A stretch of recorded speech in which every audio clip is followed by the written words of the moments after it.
Hare Krishna Mataji and Prabhujis. Thank you so much for joining today's session. Please accept my humble obeisances. Yes. మనం భగవద్గీత 108 శ్లోకాస్ అనేవి discuss చేస్తూ ఈ series అనేవి మొదలు పెట్టాము. బట్ ఫార్చునేట్లీ మనం అన్ని శ్లోకాస్ కూడా బ్రీఫ్గా డిస్కస్ చేస్తూ ముందుకు వెళ్తూ ఉన్నాం కాబట్టి మనం 5th చాప్టర్లో ఇవాళ 19th శ్లోకా నుండి మన సెషన్స్ అనేది కంటిన్యూ చేద్దాము. సో లాస్ట్ క్లాస్లో 5.18 వరకు డిస్కస్ చేసాము. మిగిలిన శ్లోకాస్ ఇంకా మనకి 5th చాప్టర్లో 29 శ్లోకాస్ ఉంటాయి అంతే. సో 19 నుంచి 29 వరకు ఈరోజు కంప్లీట్ చేయడానికి ప్రయత్నం చేద్దాం. ఓకే, బిఫోర్ దట్ మనం మన సెషన్ని మంగళాచరణ చేసి స్టార్ట్ చేద్దాం. ఓం అజ్ఞానతిమిరాంధస్య జ్ఞానాంజనశలాకయా చక్షురున్మీలితం యేన తస్మై శ్రీగురవే నమః. శ్రీచైతన్యమనోభీష్టం స్థాపితం యేన భూతలే స్వయం రూపః కదా మహ్యం దదాతి స్వపదాంతికం. వందేహం శ్రీగురోః శ్రీయుతాపదకమలం శ్రీగురూన్ వైష్ణవాంశ్చ శ్రీరూపం సాగ్రజాతం सहगण रघुनाथान्वितं तं सजीवं साद्वैतं सावधूतं परिजनसहितं कृष्णचैतन्यदेवं श्रीराधा कृष्णपादान् सहगण ललिता श्रीविशाखान्वितांश्च नमो विष्णुपादाय कृष्णप्रेष्ठाय भूतले श्रीमते भक्तिवेदान्तस्वामिनिति नामिने. नमस्ते सारस्वते देवे गौरवाणी प्रचारिणे निर्विशेष शून्यवादी पाश्चात्यदेशतारिणे. नमो महावदन्याय कृष्णप्रेम प्रदायते कृष्णाय कृष्णचैतन्य नाम्ने गौरत्विषे नमः. हे कृष्णा करुणा सिन्धो दीनबन्धो जगत्पते गोपेश गोपिकान्त राधाकान्त नमोऽस्तुते. तप्तकाञ्चन गौराङ्गी राधे वृन्दावनेश्वरी वृषभानुसुते देवी प्रणमामि हरिप्रिये. वाञ्छाकल्पतरुभ्यश्च कृपा सिन्धुभ्य एव च पतितानां पावनेभ्यो वैष्णवेभ्यो नमो नमः. जय श्री कृष्ण चैतन्य प्रभु नित्यानंद श्री अद्वैत गदाधर श्रीवासादि गौरभक्तवृंद. हरे कृष्णा कृष्ण कृष्ण हरे हरे, हरे राम राम राम हरे हरे. जय जय श्री चैतन्य जय नित्यानंद जय अद्वैत चंद्र जय गौर भक्त वृंद. जय जय श्री चैतन्य जय नित्यानंद जय अद्वैत चंद्र जय गौर भक्त वृंद. जय जय श्री चैतन्य जय नित्यानंद जय अद्वैत चंद्र जय गौरभक्तवृन्द. ॐ नमो भगवते वासुदेवाय. ॐ नमो भगवते वासुदेवाय. ॐ नमो भगवते वासुदेवाय. मुखं करोति वाचालं पङ्गुं लङ्घयते गिरिं यत्कृपातमहं वन्दे श्रीगुरुं दीनतारिणं परमानन्दमाधवं श्रीचैतन्य ईश्वरम्. श्री श्री राधा मदन मोहन जी की जय. श्री श्री गौरनिताय की जय. श्री श्री जय जगन्नाथ बलदेव सुभद्रा महारानी की जय. श्रील प्रभुपाद की जय. श्रील गुरुदेव की जय. श्रीमद् भगवद गीता की जय. निताय गौर प्रेमानंदे हरि हरि बोल. हरि हरि बोल.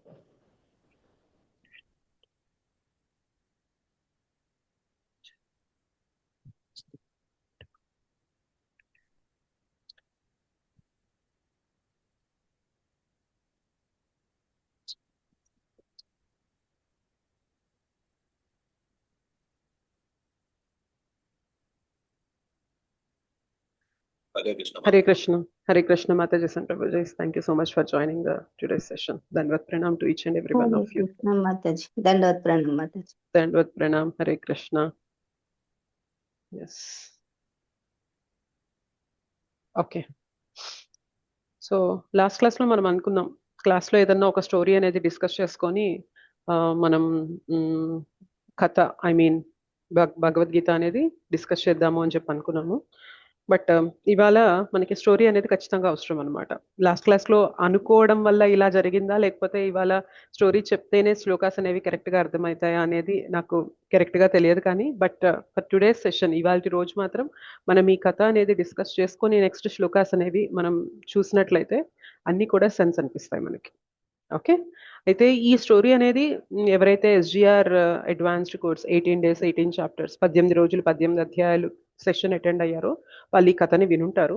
బట్ ఎవరైతే ఓకే చాలా రోజులైంది మర్చిపోయి ఉండొచ్చు అనుకునే వాళ్ళు, లేకుంటే కొత్తగా జాయిన్ అయిన వాళ్ళు ఎవరైనా కానీ వాళ్ళకి ఇది కొంచెం కొత్తగా అనిపించవచ్చు.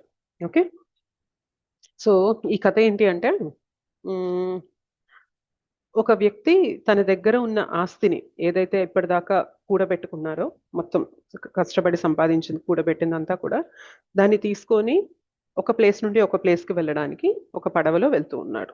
ఓకే, సముద్రంలో వెళ్తూ ఉన్నాడు. అయితే అనుకోకుండా ఏమైందంటే ఒకానొక ప్లేస్లో బాగా అలల తాకిడి, ఆ ప్రవాహం అనేది ఎక్కువ ఉండడంతో ఆయన షిప్ అనేది బోల్తా పడిపోయింది. సో పడిపోవడంతో ఆయన తెచ్చుకున్న మొత్తం సంపద అంతా కూడా నీటిలో పడిపోయింది. సో చూస్తూ చూస్తూ మనం సంపాదించిన దాన్ని వదిలేయాలంటే మనకి ఎలా ఉంటుంది? కష్టంగా ఉంటుందా లేదా? ఉంటది కష్టంగా మాతాజీ, కష్టంగా ఉంటది. కష్టంగా ఉంటుంది.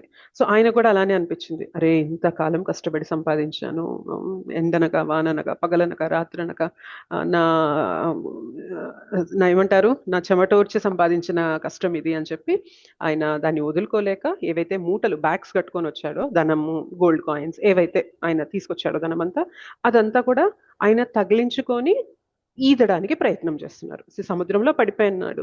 ఎక్కడైనా ఏదన్నా చిన్న దీవి కనిపిస్తుందేమో, ఐలాండ్ అంటారు కదా, దీవినే కదా అనేది తెలుగులో. ఉమ్, ఉమ్. ఇదేమో. Yeah. సో అలా కనిపిస్తుందేమో అని చెప్పి ప్రయత్నం చేస్తూ ఉన్నారు. కానీ ఏమైంది అంటే ఆయన నార్మల్గా ఉన్నప్పుడు ఒక వ్యక్తి మేబీ 70-80 kgs అట్లా ఉన్నారనుకోండి, ఆయన సంపాదించిన ధనం అంతా తగిలించుకుంటే ఏమవుతుంది? బరువు పెరుగుతుందా లేదా?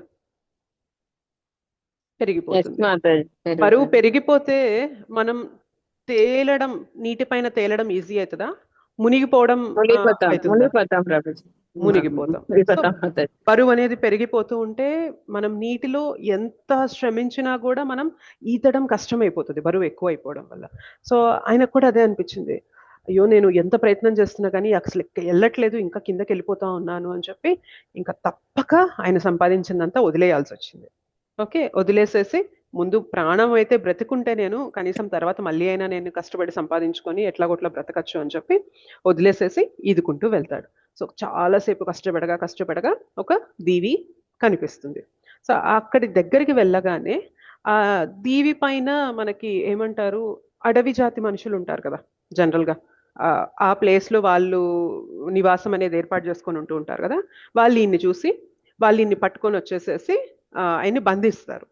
సో ఆయన అనుకుంటారు, అయ్యో అంత కష్టపడి సంపాదించిన ధనాన్ని వదిలేసుకోవాల్సి వచ్చింది, సరే పోతే పోయింది, నా ప్రాణం బ్రతుకుతుందేమో అని చెప్పి నేను ఇంత కష్టపడి ఈదుకుంటూ ఇక్కడ దాకా వస్తే వీళ్ళు నన్ను బంధించారు, ఇంకా అయిపోయింది, నా జీవితం అయిపోయింది ఇంకా అని చెప్పి అనుకుంటుంటారు. అయితే వాళ్ళు ఏం చేస్తారంటే ఆయన్ని తీసుకెళ్ళి ఆ దీవిలో ఎవరైతే ప్రజలు ఉంటారో వాళ్ళందరికీ రాజు స్థానంలో తీసుకెళ్ళి ఆయన్ని కూర్చోబెడతారనమాట. ఆయనకు అర్థం కాకుండా అడుగుతారు, ఇదేంటి నన్ను బంధించారు, నన్ను చంపేస్తారేమో అని అనుకున్నాను, మీరేంటి ఇక్కడికి వచ్చి కూర్చోబెట్టారు అంటేను, మా కష్టం మా ట్రెడిషన్ ఏంటి అంటే ఎవరైతే మా దీవికి ఇట్లా వస్తారో వాళ్ళని మేము రాజుగా చేసేస్తామంటారు అనమాట. ఓ అవునా, చాలా బాగుందే ఇదేదో అని చెప్పి ఆయనకి హ్యాపీ అనిపిస్తుంది. సరే అంత కష్టపడి సంపాదించుకున్నది పోతే పోయింది, ఇంత కష్టపడి నేను ఈదుకుంటూ వచ్చిన దానికి నాకు మంచి ఫలితమే వచ్చింది, నేను మొత్తానికి వీళ్ళకి రాజునైపోయాను అని అంటారు. అయితే ఆయనకి చిన్న కుతూహలంతో అడుగుతారనమాట, సరే అంటే మరి నెక్స్ట్ ఇంకా నేను ఏం చెప్తే అది చేస్తూనే ఉంటారా, మరి మీరు రాజు అంటే నా ఆజ్ఞలు మీరు ఫాలో అవుతూ ఉంటారా అని అడుగుతారు. యా ఫాలో అవుతాము, కానీ 2 ఏళ్ళు మాత్రమే అని అంటారనమాట. అదేంటి 2 ఏళ్ళు ఏంటి, 2 ఏళ్ళ తర్వాత ఏమవుతుంది అంటేను, 2 ఏళ్ళ తర్వాత పక్కన ఇంకొక ద్వీపం కనిపిస్తుంది కదా, ఆ ద్వీపంలో మిమ్మల్ని పడేస్తామని అంటారనమాట.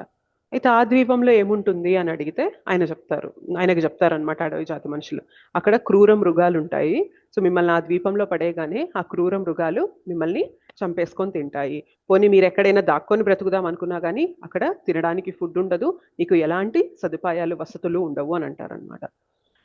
ఓకే, ఈయనకు అర్థమైంది. సో నాకున్న సమయం 2 ఏళ్ళు మాత్రమే. ఈ 2 ఏళ్ల తర్వాత నన్ను ఇండైరెక్ట్ గా వీళ్ళు చంపేయడానికి ప్రయత్నం చేస్తున్నారు అని చెప్పి అర్థమైపోయింది. సో ఆయన అడుగుతారు, సరే వీళ్ళు ఏదైతే కస్టమ్ ట్రెడిషన్ ప్రకారం నన్ను ఇక్కడ రాజుగా కూర్చోబెట్టారో దీన్ని యాక్సెప్ట్ చేస్తూ అడుగుతారు, నేను ఈ 2 ఏళ్ళు ఏం చెప్తే అది మీరు చేస్తారంటే, మీరు ఏది చెప్తే అది చేస్తాం, మీరు మాకు రాజు, ఈ 2 ఏళ్ళు మీ నోట్ల నుండి ఏ ఆజ్ఞ వచ్చినా కానీ మేము ఖచ్చితంగా ఫాలో అవుతామని చెప్తారనమాట. ఆయన ఆలోచించడం మొదలుపెట్టారు. ఏం ఆలోచించారంటే, సి 2 ఏళ్ళు నేను ఎలాగో రాజుగా ఉండబోతున్నాను అని చెప్పి 2 ఏళ్ళు ఫుల్గా ఎంజాయ్ చేస్తాను అని అనుకోవడం కరెక్టా? ఈ 2 ఏళ్ల తర్వాత నాకు అత్యంత పెద్ద ప్రమాదం పొసగి ఉన్నది. సో ఈ 2 ఏళ్లలో నేను ఏదో ఒక విధంగా ఆ ప్రమాదం నుండి బయటపడడానికి ప్రయత్నం చేయాలి అనుకోవడం కరెక్టా? ఇంటెలిజెంట్ పర్సన్ ఏం చేస్తారు చెప్పండి? తర్వాత ప్రమాదం నుంచి చూసుకుందాం, బయటపడాలని బయటపడాలని అనుకుంటారు మాతాజీ. ఆలోచిస్తారు. బయటపడాలని ఆలోచించాలి. కానీ ఒకవేళ నిజంగా ఒక వ్యక్తి అదంతా ఆలోచించకుండా హ్యాపీగా 2 ఏళ్ళు నేను రాజుని జల్సా చేద్దాం, నాకెందుకు తర్వాత సంగతి, అప్పుడు సంగతి అప్పుడు చూసుకుందాంలే అని అనుకుంటే ఆయన ఏమంటాం మనం? మూర్ఖుడు అంటామా లేదా? ఇంటెలిజెన్స్ అంటే ఇప్పుడు ఆనందించడం కాదు, ఎప్పుడు కూడా ఆనందించేలాంటి సిచ్యుయేషన్లో నువ్వు పెట్టుకోవడమే. దానికోసం ఇప్పుడు కష్టపడినా పర్లేదు, కానీ ఫ్యూచర్లో నువ్వు బాగుంటావని తెలిసినప్పుడు ఇప్పుడు కష్టపడినా కూడా ఆ వ్యక్తిని ఇంటెలిజెంట్ అంటామా కదా? Yes no? అంటాం మాతాజీ. అంటాం, అంటాం. సో ఆయన ఏం చేశారంటే, సరే ఈ 2 ఏళ్ళు నా పాలనలో మీరు చేస్తానన్నారు కాబట్టి ఫస్ట్ ఒక సెట్ ఆఫ్ పీపుల్ని పిలిపిస్తారు. పిలిపించి ఏమంటారంటే, ఆ ద్వీపం దగ్గరికి వెళ్ళి ఆ ద్వీపంలో ఉన్న క్రూర మృగాలు మొత్తాన్ని కూడా మీరు చంపేసేయండి అని అంటారు. సో రాజుగారి ఆజ్ఞ కదా, సో అందరూ వెళ్తారు అక్కడికి. వాళ్ళు అక్కడ చాలా రోజులు బస చేసి అక్కడ ఉన్న క్రూర మృగాలన్నిటిని కూడా వేటాడి వేటాడి చంపేస్తారనమాట. సో కొన్ని నెలల తర్వాత వాళ్ళు వచ్చి రిపోర్ట్ ఇస్తారు, రాజుగారు మీరు చెప్పినట్టుగా అక్కడ ఉన్న క్రూర మృగాలు మొత్తాన్ని క్లియర్ చేసేసామంటారు. వెరీ గుడ్ అంటారు. నెక్స్ట్ ఇంకొక టీంని పిలిపిస్తారు. టీంని పిలిపించి అక్కడ ఇష్టం వచ్చినట్లు ఎట్లా అంటే అట్లా చెట్లు చేమలు పుట్టలు అట్లా పెరిగిపోయాయి కదా, వాటన్నిటిని నీట్గా చేసేసి నాకు అక్కడ పంట పొలాలు పండించండి. సో మనం బ్రతకడానికి వీలుండేలాగా అక్కడ మంచిగా మన ఫుడ్ ఐటమ్స్, మన ఫార్మింగ్ అనేది చేయండి, వ్యవసాయం అనేది చేయండి అని అంటారు. సో అక్కడికి ఒక టీం, నెక్స్ట్ టీం వెళ్ళి వాళ్ళు మంచిగా ఆ ప్లేస్ని అంతటిని కూడా పిచ్చి మొక్కలు చెట్లు పొదలన్నీ కూడా క్లీన్ చేసేసేసి మంచి వ్యవసాయం అనేది అక్కడ ఫీల్డ్ అనేది చేస్తారనమాట. సో అక్కడ ఇప్పుడు ఎవరైనా వెళ్ళి హ్యాపీగా బ్రతికేలాంటి సిచ్యువేషన్లో క్రియేట్ చేసి పెట్టుకున్నారు. నెక్స్ట్ ఏం చెప్తారంటే, నెక్స్ట్ ఇంకో సెట్ ఆఫ్ పీపుల్ని పిలిపించి అక్కడ వెళ్ళి మంచి భవనాలు ఇక్కడ ఈ ద్వీపంలో ఎట్లయితే ఉన్నాయో అట్లా మంచి భవనాలు అన్ని చక్కగా కన్స్ట్రక్ట్ చేసి రండి అని చెప్పి చెప్తారనమాట. వాళ్ళు నెక్స్ట్ టీం వెళ్ళి సరే రాజుగారి ఆజ్ఞ అని చెప్పి కన్స్ట్రక్ట్ చేసి వస్తారనమాట. సో అంతలోపు అట్లా ఇట్లా ఇట్లా ఇట్లా గడుపుతూ ఉండగా ఈయన 2 ఏళ్ల వ్యవధి సమయం అయిపోయింది. సో అయిపోగానే ఏం చెప్పారు వాళ్ళు? 2 ఏళ్ల తర్వాత ఏం చేస్తామన్నారు? ఆ ద్వీపంలో వేసేస్తానన్నారు, ఆ ద్వీపానికి పంపించేస్తానన్నారు ఆ కదా ద్వీపానికి మాతాజీ. పంపించేస్తామన్నారు కదా. సో ఈ రాజు పొజిషన్లో ఉన్న ఆయన్ని చేయబట్టుకొని తీసుకెళ్లి ఆ ద్వీపంలో వేసేసాడు. ఇప్పుడు ఆ ద్వీపంలో ఉండడం వల్ల ఈయనకి పోయిందేమన్నా ఉన్నదా? ఏం లేదు మాతాజీ, అన్ని కంఫర్ట్ గా ఏర్పరచుకున్నారు అక్కడికి. అక్కడ ఏర్పరచుకొని అన్ని చక్కగా ఏర్పరచుకొని వెళ్ళారనమాట. యాక్చువల్గా ఈ కథకి భగవద్గీత గ్లాస్కి సంబంధం ఏంటి అంటే, ఈ వ్యక్తి ఎవరో కాదు, జీవుడు, మనము. ఓకే, మనం అన్నమాట. మనము ఈదుకుంటూ ఈదుకుంటూ 84 లక్షల జీవరాశుల్ని దాటుకొని మానవ జన్మ అనేది దొరికింది మనకి. అంటే ఒక ద్వీపం పైన అడుగు పెట్టాం, ఇప్పుడు మానవ జన్మ అనేది మనకి దొరికింది. దొరికిన తర్వాత మానవ జన్మ దొరికిందిలే, నాకు ఇప్పుడు నన్ను తీసుకొచ్చి రాజుని చేశారు, నేను హ్యాపీగా నాకు నచ్చినట్టు ఎంజాయ్ చేయొచ్చు అనుకుంటే మనం ఏం చేస్తున్నట్టు? ఇంటెలిజెంట్ గా ఆలోచిస్తున్నట్ట, ఫూలిష్ గా ఆలోచిస్తున్నట్ల, మూర్ఖంగా ఉన్నట్ల? ఫూలిష్ గా ఆలోచిస్తున్నాం.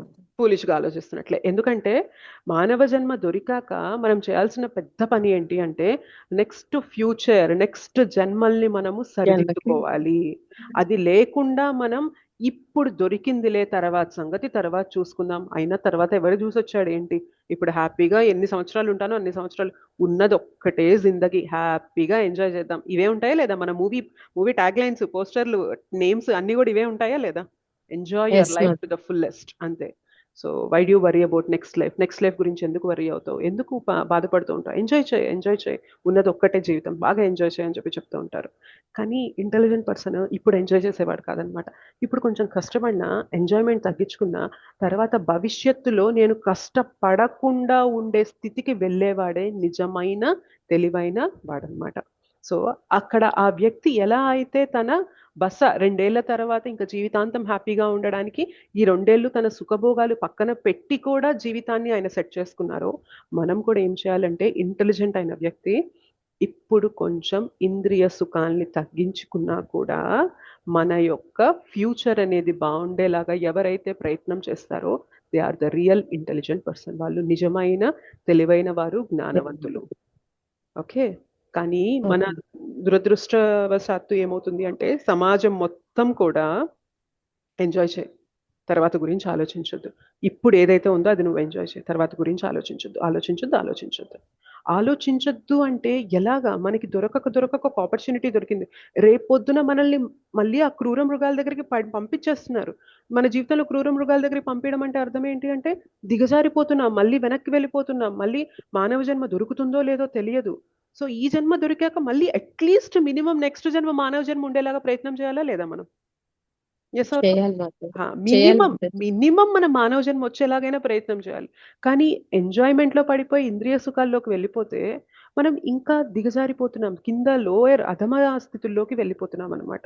సో మన భగవద్గీత ఇవాళ క్లాస్లో ఏం చెప్తుంది అంటే ఇంద్రియ భోగాల దగ్గర వెంపర్లాడే వారి నేచర్, అట్లాంటి నేచర్ అనేది ముక్తికి ఏమాత్రం కూడా పనికిరాదు అనే దానిపైన మన ఇవాళ నెక్స్ట్ 7-8 శ్లోకాస్ అనేవి దానిపైన ఫోకస్ ఉంటాయి. కాబట్టి మనం ఇవాళ ఏ స్టోరీ అయితే ఇవాళ తెలుసుకున్నామో ఈ స్టోరీని మనం మనసులో పెట్టుకొని ఇవాళ శ్లోకాస్ అనేవి వింటున్నట్లయితే మనకి క్లియర్గా అర్థమవుతుంది.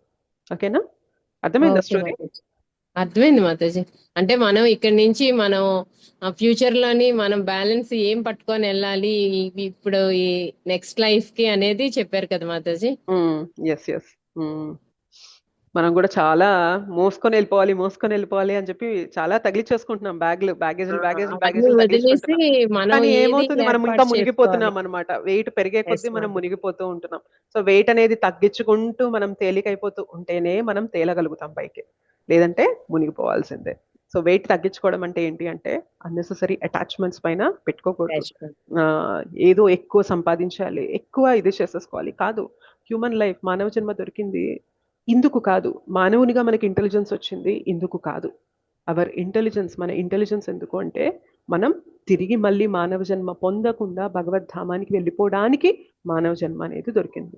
సరే అక్కడికి వెళ్ళలేకపోయినా ఆ మార్గం మొదలు పెడితే నెక్స్ట్ మళ్ళీ మానవ జన్మ అయినా వస్తుంది, దాన్ని కంటిన్యూ చేయొచ్చు మనం. కానీ అసలు వదిలేసేస్తే ఇంక మనం కిందకి వెళ్ళిపోతే మళ్ళీ మానవ జన్మ దొరకడానికి ఎన్ని లక్షల కోట్ల జన్మలు పడుతుంది? ఇది ఎవల్యూషన్ అంటారనమాట. మనకి 84 లక్షల జీవరాశుల్లో మానవ జన్మ రావడానికి ఎవల్యూషన్ అంటారు. అంటే ఫస్ట్ మనకి అధమ స్థాయి ఏ చిన్న క్రిమి కీటకం, ఒక ఇన్సెక్ట్, ఒక పురుగు లాంటి జీవితం దొరుకుతుంది. ఫస్ట్ అయితే మనకి ట్రీస్, జంతువులే, మనం చెట్ల జీవితం దొరుకుతుంది. చెట్ల జన్మ అయ్యాక మెల్లగా పురుగులు, ఆ తర్వాత మనకి ఏమంటారు నీటిలో తిరిగేవి, ఆ తర్వాత మనకి మృగాలు, జంతువులు ఉంటాయి కదా అవి, ఆ తర్వాత మనకి మానవ జన్మ అనేది దొరుకుతుంది అనమాట. ఇట్లా ఒక్కొక్కటి మెట్టెక్కుతూ మానవ జన్మ దాకా వచ్చాం. ఇంత మానవ జన్మ దొరికాక మళ్ళీ కిందకి వెళ్ళిపోతున్నామంటే ఎంత ఫూలిష్గా ఆలోచిస్తూ, ఎంత అజ్ఞానంలో ఉంటే అలాంటి స్థితికి వెళ్ళిపోతాం ఆలోచించండి. సో భగవద్గీత మనకి నొక్కి నొక్కి చెప్తుంది అనమాట, this life is not meant for enjoyment. మన జీవితం సుఖాలు భోగాలు అనుభవించడానికి కాదు.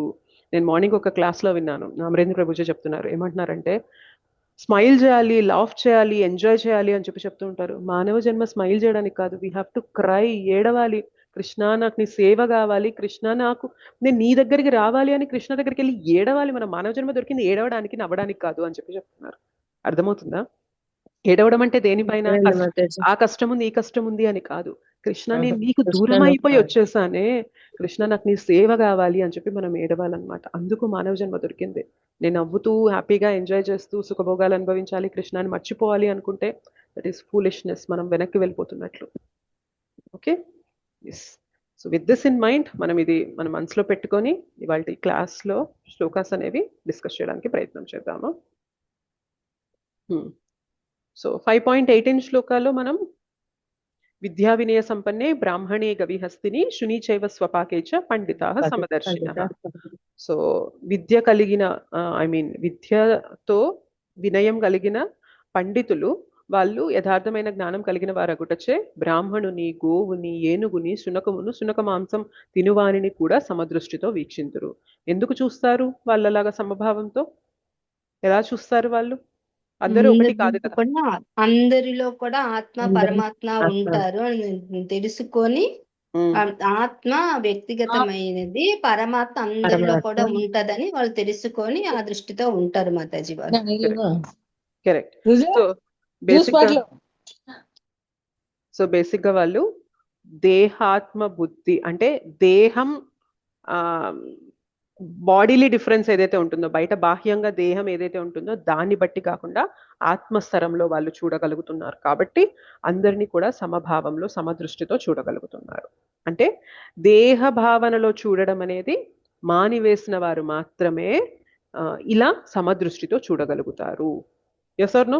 దేహ భావనలో చూసే వాళ్ళకి ఏమవుతుంది? పలానా వాళ్ళు నా వాళ్ళు, పలానా కోవకి చెందిన వాళ్ళు నా వాళ్ళు. మనకి ఇంకా క్యాస్ట్ సిస్టమ్ కూడా ఉంటుంది కదా. సో నా క్యాస్ట్ వాళ్ళే నా వాళ్ళు, మిగిలిన వాళ్ళు నాకు సంబంధం లేదు, నా క్యాస్ట్ వాళ్ళు బాగుండాలి. ఎంత ఉంటుంది మన లైఫ్ లో చూస్తూ ఉంటాం కదా. బేసిక్ గా ఇంకా తెలుగు స్టేట్స్ లో అది ఎక్కువ ఉంటుంది. Yes or no? సో నేను ఆత్మని అనుకోవాలి కదా మాతాజీ, నేను ఆత్మని అనుకుంటే అప్పుడు ఎగ్జాక్ట్లీ. సో బేసిక్ ఏమైతుందంటే మనం దేహ భావన నుండి ఆత్మస్థరంలో మన చూపు అనేది వచ్చింది. మనం ఆ దృష్టిలో చూడగలిగినట్లయితే అందరినీ కూడా సమభావంతో చూడగలుగుతాము. అలా చూసేవారు ఎటువంటి స్థితికి చేరుతారు అనేది 5.19 లో ఉంటుంది. సో సమానత్వము మరియు ఏకత్వములతో కూడిన మనస్సు కలవారు జనన మరణ స్థితులను జయించినట్టి వారై ఉందురు. వారు బ్రహ్మము వలె దోషరహితులైనట్టి వారు. ఆ విధముగా వారు బ్రహ్మమునందు స్థితిని కలిగి ఉన్నట్టి వారే అగుదురు. సో సమానత్వము, ఏకత్వము. సో వాళ్ళు ఈ రెండు ఎలా చూడగలుగుతున్నారంటే ఆత్మస్థరంలో చూడగలుగుతున్నారు ప్రతి ఒక్కరిని. అండ్ ప్రతి ఒక్కరిలో కూడా పరమాత్మ ఉన్నారు, ఆయన ప్రతి చోట వ్యాపించున్నారు. కాబట్టి మనం ఈ దేహ భావనతో చూడడం తప్పు అనే జ్ఞానం కలిగిన వారనమాట. సో జనన మర స్థితులను జయించినట్టి వారై ఉందరు. ఎవరికైతే దేహ భావన పోయి ఆత్మస్థరంలో చూడడం మొదలు పెడతారో మెల్లగా వారు జనన మరణ చక్రం నుండి బయటికి వచ్చేస్తారు. అవునా కదా? ఆలోచించండి. జనన మరణ చక్రంలో ఎప్పుడు చిక్కుకుంటాం మనము? దేహ భావన ఉన్నప్పుడే దేహం ఉంటే, మనం అంటే అప్పుడు దేహ భావన ఉన్నప్పుడు ఏమైతుంది అంటే ఈ దేహం నేను అనుకున్నవాడే ఆ దేహాన్ని సుఖపెట్టాలి అనే కర్మలు చేస్తూ ఉంటాడు. సో ఆ కర్మలు చేసినప్పుడు కర్మ ప్రతిఫలం అనుభవించడానికి మళ్ళీ జన్మ తీసుకోవాల్సి వస్తుంది. సో దేహ భావన ఉన్నప్పుడే కర్మ చేస్తాం, ఆ కర్మ యొక్క ప్రతిఫలం అనుభవించడానికి మళ్ళీ జన్మ తీసుకుంటాం. సో అలా జనన మరణ చక్రాలలో మనం తిరుగుతూనే ఉంటాం. ఒకవేళ మనకి దేహ భావన కాకుండా ఆత్మస్థరంలో చూడడం మొదలు పెట్టినప్పుడు సో మనం ఏమైతాము? మెల్లమెల్లగా మన పనులు ఎట్లా ఉంటాయి? ఆత్మ ఎవరి అంశాన్ని తెలుసుకుంటాము ఆత్మస్థరంలో చూసి? భగవంతుని అంశ. ఎగ్జాక్ట్లీ. సో ఆత్మ భగవంతుని అంశ. ఆత్మ యొక్క స్థితి ఏంటి అంటే భగవంతుని దాసుడు అని తెలుసుకున్నప్పుడు, సేవకుడు, దాసుడు అని తెలుసుకున్నప్పుడు ఆత్మ భగవత్ సేవనే చేయడానికి ప్రయత్నం చేస్తూ ఉంటుంది. భగవత్ సేవనే చేయడానికి ప్రయత్నం చేస్తూ ఉన్నప్పుడు మళ్ళీ కర్మ ఫలితం అనుభవించాల్సిన అవసరం ఉంటుందా? ఉండదు మాతాజీ, ఉండదు. ఎందుకంటే మనం అప్పుడు చేసేది అకర్మ అయిపోతుంది. కర్మ బంధనంలో చిక్కుకోము, అకర్మ అయిపోతుంది. కాబట్టి జనన మరణ చక్రాల నుండి బయటికి వచ్చేస్తాము. అందుకని భగవంతుడు చూడండి, అర్జున కన్ఫ్యూజ్ అవుతున్నాను అన్నప్పుడు ఏ జ్ఞానంతో మొదలు పెట్టారు కృష్ణ భగవద్గీత? నేనే భగవంతుణ్ణి, నాకే శరణు పొందు అని చెప్పేయచ్చు కదా సింపుల్ గా. అర్జున నువ్వు కన్ఫ్యూజ్ అవుతున్నావు కదా, simple, I'm Krishna, I'm the supreme personality of God head, నేనే దేవాది దేవుణ్ణి, నాకు శరణు పొందు, నేనేం చెప్తానో అది చెయ్యి అని చెప్పేయచ్చు కదా కృష్ణ. అలా చెప్పారా కృష్ణ? లేదు మాతాజీ, కర్మయోగం, మనం కర్మలోంచి ఎలా బయటికి రావాలి ఏంటి అవన్నీ చెప్పారు. దానికన్నా ముందేం చెప్పారు? అసలు ఫస్ట్ టైం చెప్పారు కృష్ణ, నీ ధర్మాన్ని నువ్వు పాటించు అంతే చెప్పారు. అర్జున ఎప్పుడైతే శరణు పొందుతారో, శరణు 2.7 లో అప్పుడు ఏం చెప్తారు మనకి కృష్ణ ఇమీడియట్ గా? సాంఖ్యం గురించి చెప్తారు. కరెక్ట్, సాంఖ్యం గురించి చెప్తారు, సాంఖ్యయోగ గురించి చెప్తారు. సాంఖ్యయోగ గురించి చెప్పడం అంటే ఏంటి? నువ్వు అసలు దేహానివి కాదు, ఆత్మవి అని చెప్పి ఫస్ట్ సీడ్, బీజం అన్నమాట. మొత్తం ఆధ్యాత్మిక జీవితానికి బీజం ఎక్కడ పడుతుంది తెలుసా? మనం దేహం కాదు ఆత్మ అని తెలుసుకోవడంలో మొత్తం దిశ మారిపోతుంది. ఇప్పటిదాకా తప్పు దిశలో ప్రయాణం చేస్తూ ఉన్నాం. ఆ శరీరమే నేను, శరీరాన్ని సుఖపెట్టడమే నా జీవిత గమ్యం అనే తప్పు దిశలో ప్రయాణం చేస్తున్నాం. మనకి ఎప్పుడైతే అర్జునుడు శరణు పొందుతారో కృష్ణ ఫస్ట్ దిశని మార్చడం మొదలు పెట్టారు. ఏం మార్చారు? మొదటి బీజం ఏం వేశారు? ఓ అర్జున, నీ బంధువులు నీ వాళ్ళు అని చెప్పి నువ్వు దయ చూపిస్తున్నాను అంటున్నావు కదా, అసలు దేనిపైన దయ చూపిస్తున్నావు? నువ్వు చూసేది శరీరాలు మాత్రమే, కానీ వాళ్ళు శరీరాలు కాదు, ఎవరు కూడా శరీరాలు కాదు, మీరంతా ఆత్మలు అని చెప్పి ఆత్మ జ్ఞానం సాంఖ్య యోగం గురించి చెప్తూ శరీరానికి ఆత్మకి మధ్య వ్యత్యాసం చెప్తూ ఆత్మ సచ్చిదానందంగా నిరంతరం ఎప్పటికీ ఉంటుంది అని చెప్పి బోధ చేశారు. సో నువ్వు ఇప్పుడు చంపడం వల్ల చనిపోయేది కేవలం బయట ఉన్న శరీరాలు మాత్రమే. శరీరాలంటే మనం ధరించే వస్త్రాలు లాగా. ఒకసారి వస్త్రం చినిగిపోయింది, పాతదైపోయింది అనుకోండి, మనం ఎలా అయితే మార్చేసి కొత్త వస్త్రాన్ని వేసుకుంటామో అలానే ఆత్మ ధరించిన వస్త్రం లాంటిది ఈ శరీరం. ఒక సమయం అయిపోయాక శరీరాన్ని విడిచి వెళ్ళిపోవాల్సిందే జీవుడు మళ్ళీ కొత్త శరీరాన్ని తీసుకోవాల్సిందే. ఇది ఖచ్చితంగా జరుగుతుంది ప్రతి ఒక్కరితో అని చెప్పి భగవంతుడు చెప్పడం మొదలు పెట్టారు. సో అది చెప్పాక మెల్లమెల్లగా అర్జున అడిగిన క్వశ్చన్స్ కి ఆన్సర్ ఇస్తూ మనకి కర్మయోగం గురించి, కర్మ బంధనంలో చిక్కుకోకుండా ఎలా చేయాలి అని చెప్పి చెప్పడం మొదలు పెట్టారు. మొదట బీజం అనేది మనకి ఆత్మ గురించి చెప్పారన్నమాట. సో ఆత్మస్థరంలో చూడడం మొదలుపెట్టిన వాడు మాత్రమే సమాన దృష్టితో చూస్తారు డియర్ డివోటీస్. లేదు అంటే మాత్రం నేను, నా ఇల్లు, నా కుటుంబం, నా ఫ్యామిలీ, నా దేశం, నా రాష్ట్రం అన్న భావనే ఉంటుంది తప్ప అందరం కలిసిమెలిసి ఉండాలి, అందరం కూడా భగవంతుని అంశలం అనే భావన ఎప్పుడు కలుగుతుంది అంటే మనందరం ఆత్మలం, మనందరం భగవంతునికి చెందిన వారం అని తెలుసుకున్న నాడే జరుగుతుంది. లేదంటే మాత్రం అది జరగదు. అందుకే శ్రీల ప్రభుపాదుల వారు ఏమంటారు తెలుసా? యూనివర్సల్ బ్రదర్హుడ్ అంటారు. అంటే సమైక్య భావం, అందరి మధ్యన ఐకమత్య భావం ఉండాలి అని చెప్పి ఎన్నో మీటింగ్స్ పెడుతూ ఉంటారంట. మన పీస్ వరల్డ్ మొత్తం కూడా శాంతియుతంగా బ్రతకాలి అని చెప్పి ఎన్నో మీటింగ్స్ పెడుతూ ఉంటారు. కానీ ఎలా బ్రతుకుతాము? మనకి మన దేశమే ఇంపార్టెంట్, మన ప్రజలే ఇంపార్టెంట్ అనే భావన మనకి నాటుకుపోయింది. అటు అవతల వ్యక్తికి మా దేశ ప్రజలే మాకు ఇంపార్టెంట్ అని నాటుకుపోయినప్పుడు ఇద్దరికి మధ్యలో ఏదన్నా పాయింట్ ఉందా చెప్పండి? కామన్ పాయింట్కి రావడానికి లేదు. లేనప్పుడు ఎలా శాంతి అనేది స్థాపించబడుతుంది?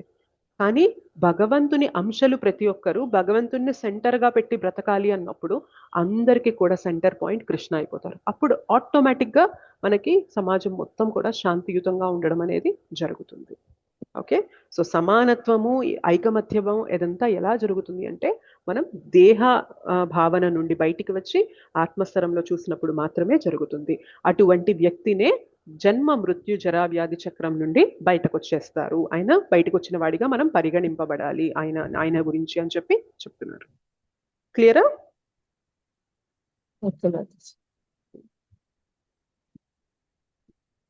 నెక్స్ట్ ఏమంటున్నారు? ప్రియమైన దానిని పొందినప్పుడు ఉప్పొంగక, అప్రియమైన దానిని పొందినప్పుడు కలత నొందని వాడును, స్థిర బుద్ధిని కలిగిన వాడును, మోహితుడు కానివాడును, భగవద్ విజ్ఞానమును పూర్తిగా నెరింగిన వాడును అగు మానవుడు పరబ్రహ్మమునందు స్థితిని కలిగి ఉన్నట్టి వాడే అగును. సో ఇక్కడ ఏం చెప్తున్నారంటే మనం పొందే దాని గురించి చెప్తున్నారు. మనం అనుకున్నది మనకి దొరికింది అనుకోండి, మనం ఆనందంగా ఉంటామా లేదా? ఉప్పొంగుతూ ఉంటామా లేదా? హ్యాపీ ఫీల్ అవుతాం. Yes or no? మనకి అనుకోకుండా మనకి ఏదైనా కోల్పోయాము, మనకి బాగా ఇష్టమైంది కోల్పోయాం అనుకోండి, బాధపడిపోతూ ఉంటాం. సో ఈ పొందేది కోల్పోయేది అంతా కూడా మళ్ళీ దేనికి సంబంధించింది చెప్పండి? దేహము, ఆత్మ. ఎగ్జాక్ట్లీ. దేహం నేను అనుకున్నప్పుడే ఆ దేహానికి ఉన్న ఉపాధులన్నీ నావి అనుకుంటాం. ఇప్పుడు నేను ఈ దేహం, అనుష అనే నేను ఈ దేహంతో ఉన్నాను అనే భావనలో ఉంటాం కాబట్టి నా ఉపాధులు నాకుంటాయి. నేను పలానా వాళ్ళకి కూతుర్ని, పలానా వాళ్ళకి భార్యని, పలానా వాళ్ళకి తల్లిని, పలానా దేశంలో ఉన్నాను అనే భావన, ఉపాధులు అనేవి వస్తాయి. సో ఈ ఉపాధుల్లో నాకు ఏదైనా మంచి జరిగితే ఆనందిస్తాను, నేను ఏదన్నా కోల్పోతే బాధపడతాను. సో మొత్తానికి మూలం ఎక్కడుంది చెప్పండి? నేను ఈ దేహం అనే భావనలో ఉంది కాబట్టి అక్కడే మనము ఈ బంధనంలో చిక్కుకోవడం జరుగుతుంది. కానీ ఒకసారి మనం ఆత్మస్థరంలో చూడడం మొదలు పెడితే మనకి ఏదన్నా వస్తుందా, ఏదన్నా పోతుందా? ఆత్మకి ఏదన్నా రావడానికి ఏదన్నా ఉందా? ఆత్మకి ఏదన్నా పోవడానికి ఏదన్నా ఉందా చెప్పండి? లేదు మాతాజీ. లేదు మాతాజీ. ఆత్మకి ఏమీ లేదు. ఆత్మ అనేది ఎప్పుడు కూడా ప్యూర్ అన్నమాట. ఏదో చేసి ఏదో పొందాలి అని దానికి ఏమీ లేదు. ఏదో చేయకపోవడం వల్ల ఏదో నష్టం జరిగిపోతుంది అని ఏమీ లేదనమాట. ఆత్మకి ఎప్పుడు కూడా ఒక్కటే కోరుకుంటది, నాకు భగవత్ సేవ ఉందా లేదా? నేను భగవంతుని దాసుని కాబట్టి భగవంతుని సేవిస్తూ ఉంటేనే నాకు ఆనందం వస్తుంది. ఆత్మ ఎప్పుడు అదొక్కటే కోరుకుంటూ ఉంటుంది.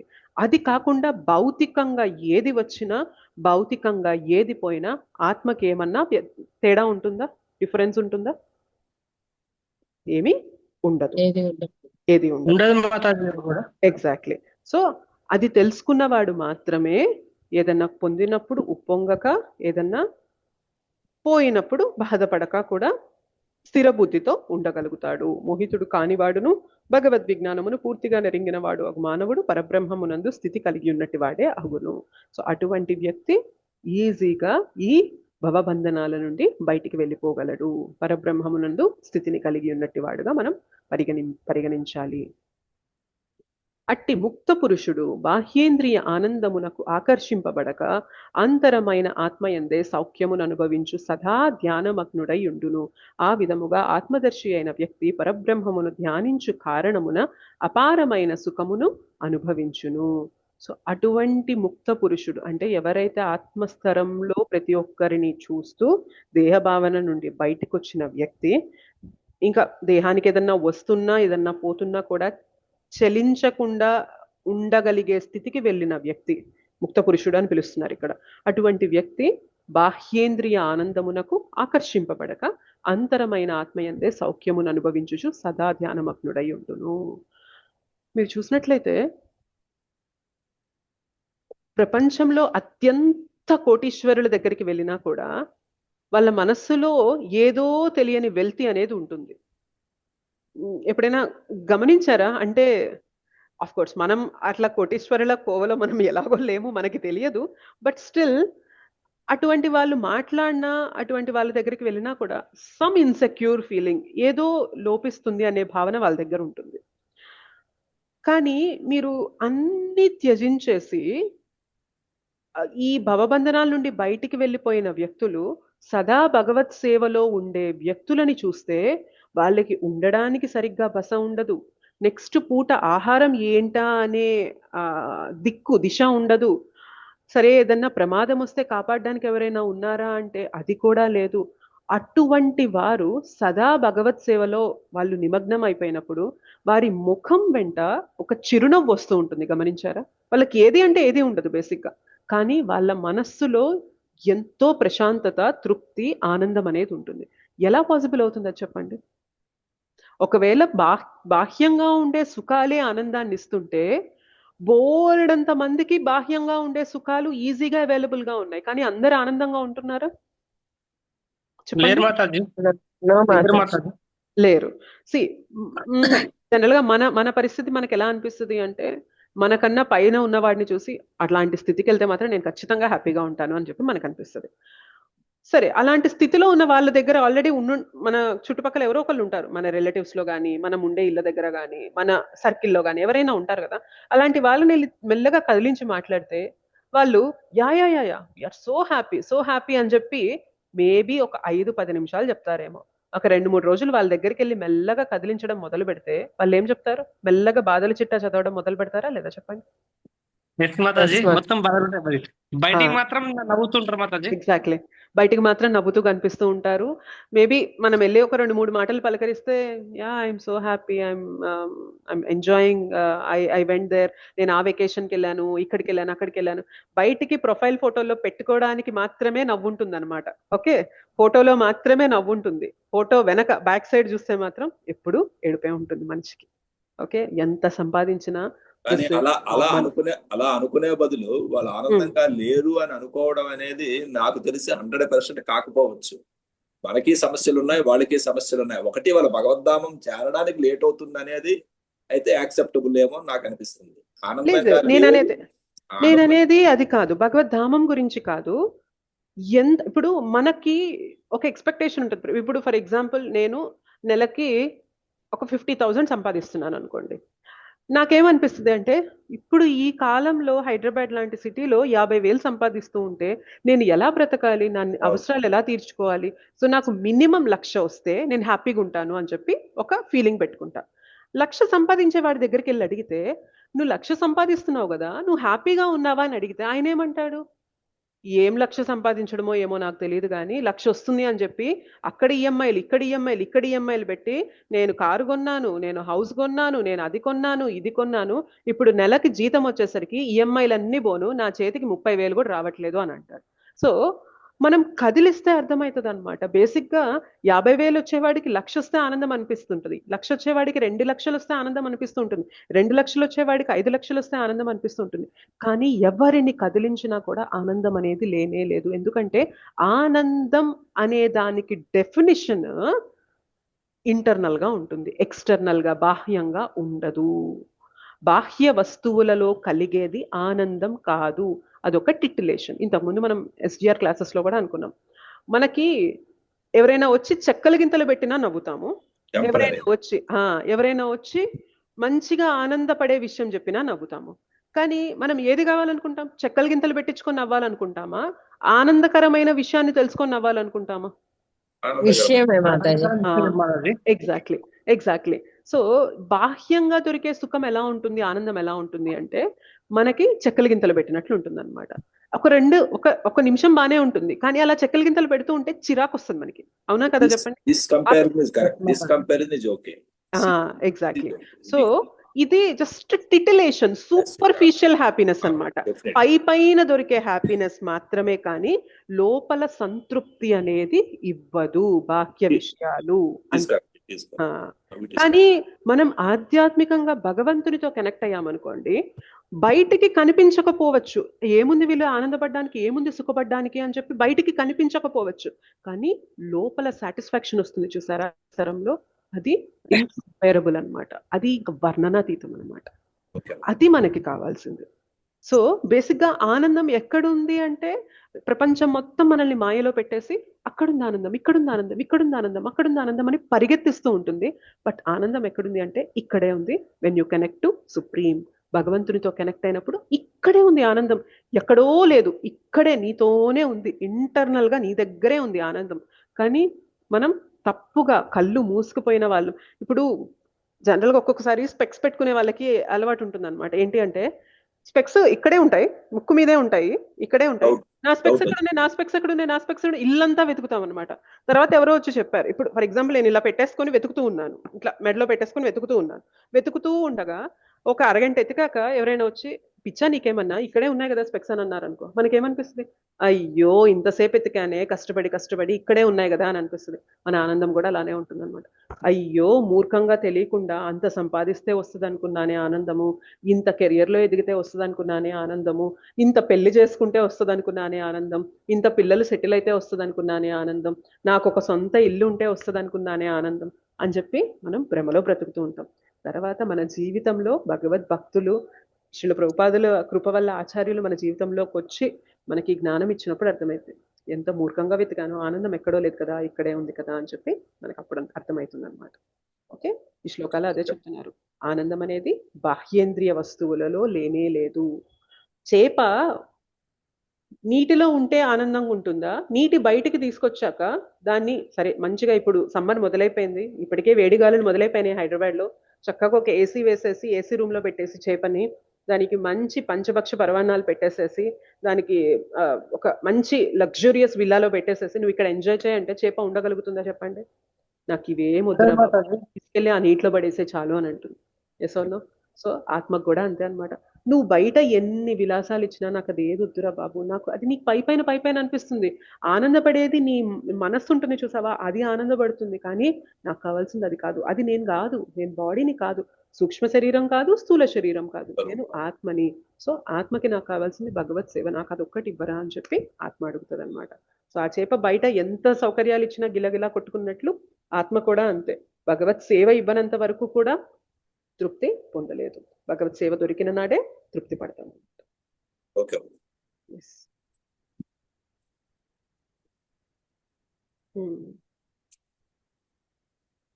ఇది మనకి ఇంపార్టెంట్ శ్లోక 522. ఇది ఒకసారి రిసైడ్ చేద్దాం మనం.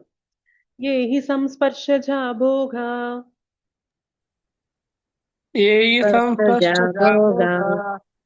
దుఃఖయోనయ ఏవతే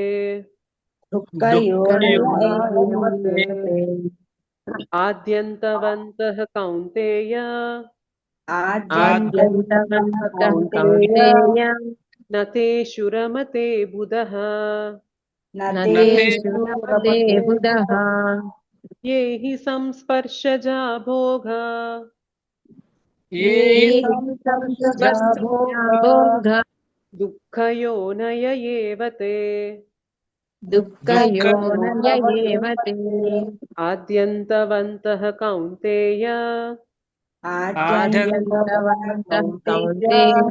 నతేషు రమతే బుధః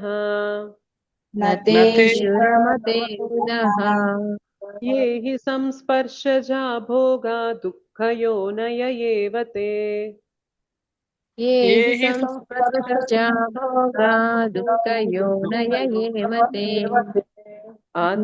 ఆద్యంతవంతః కౌంతేయ నతేషు రమతే బుధః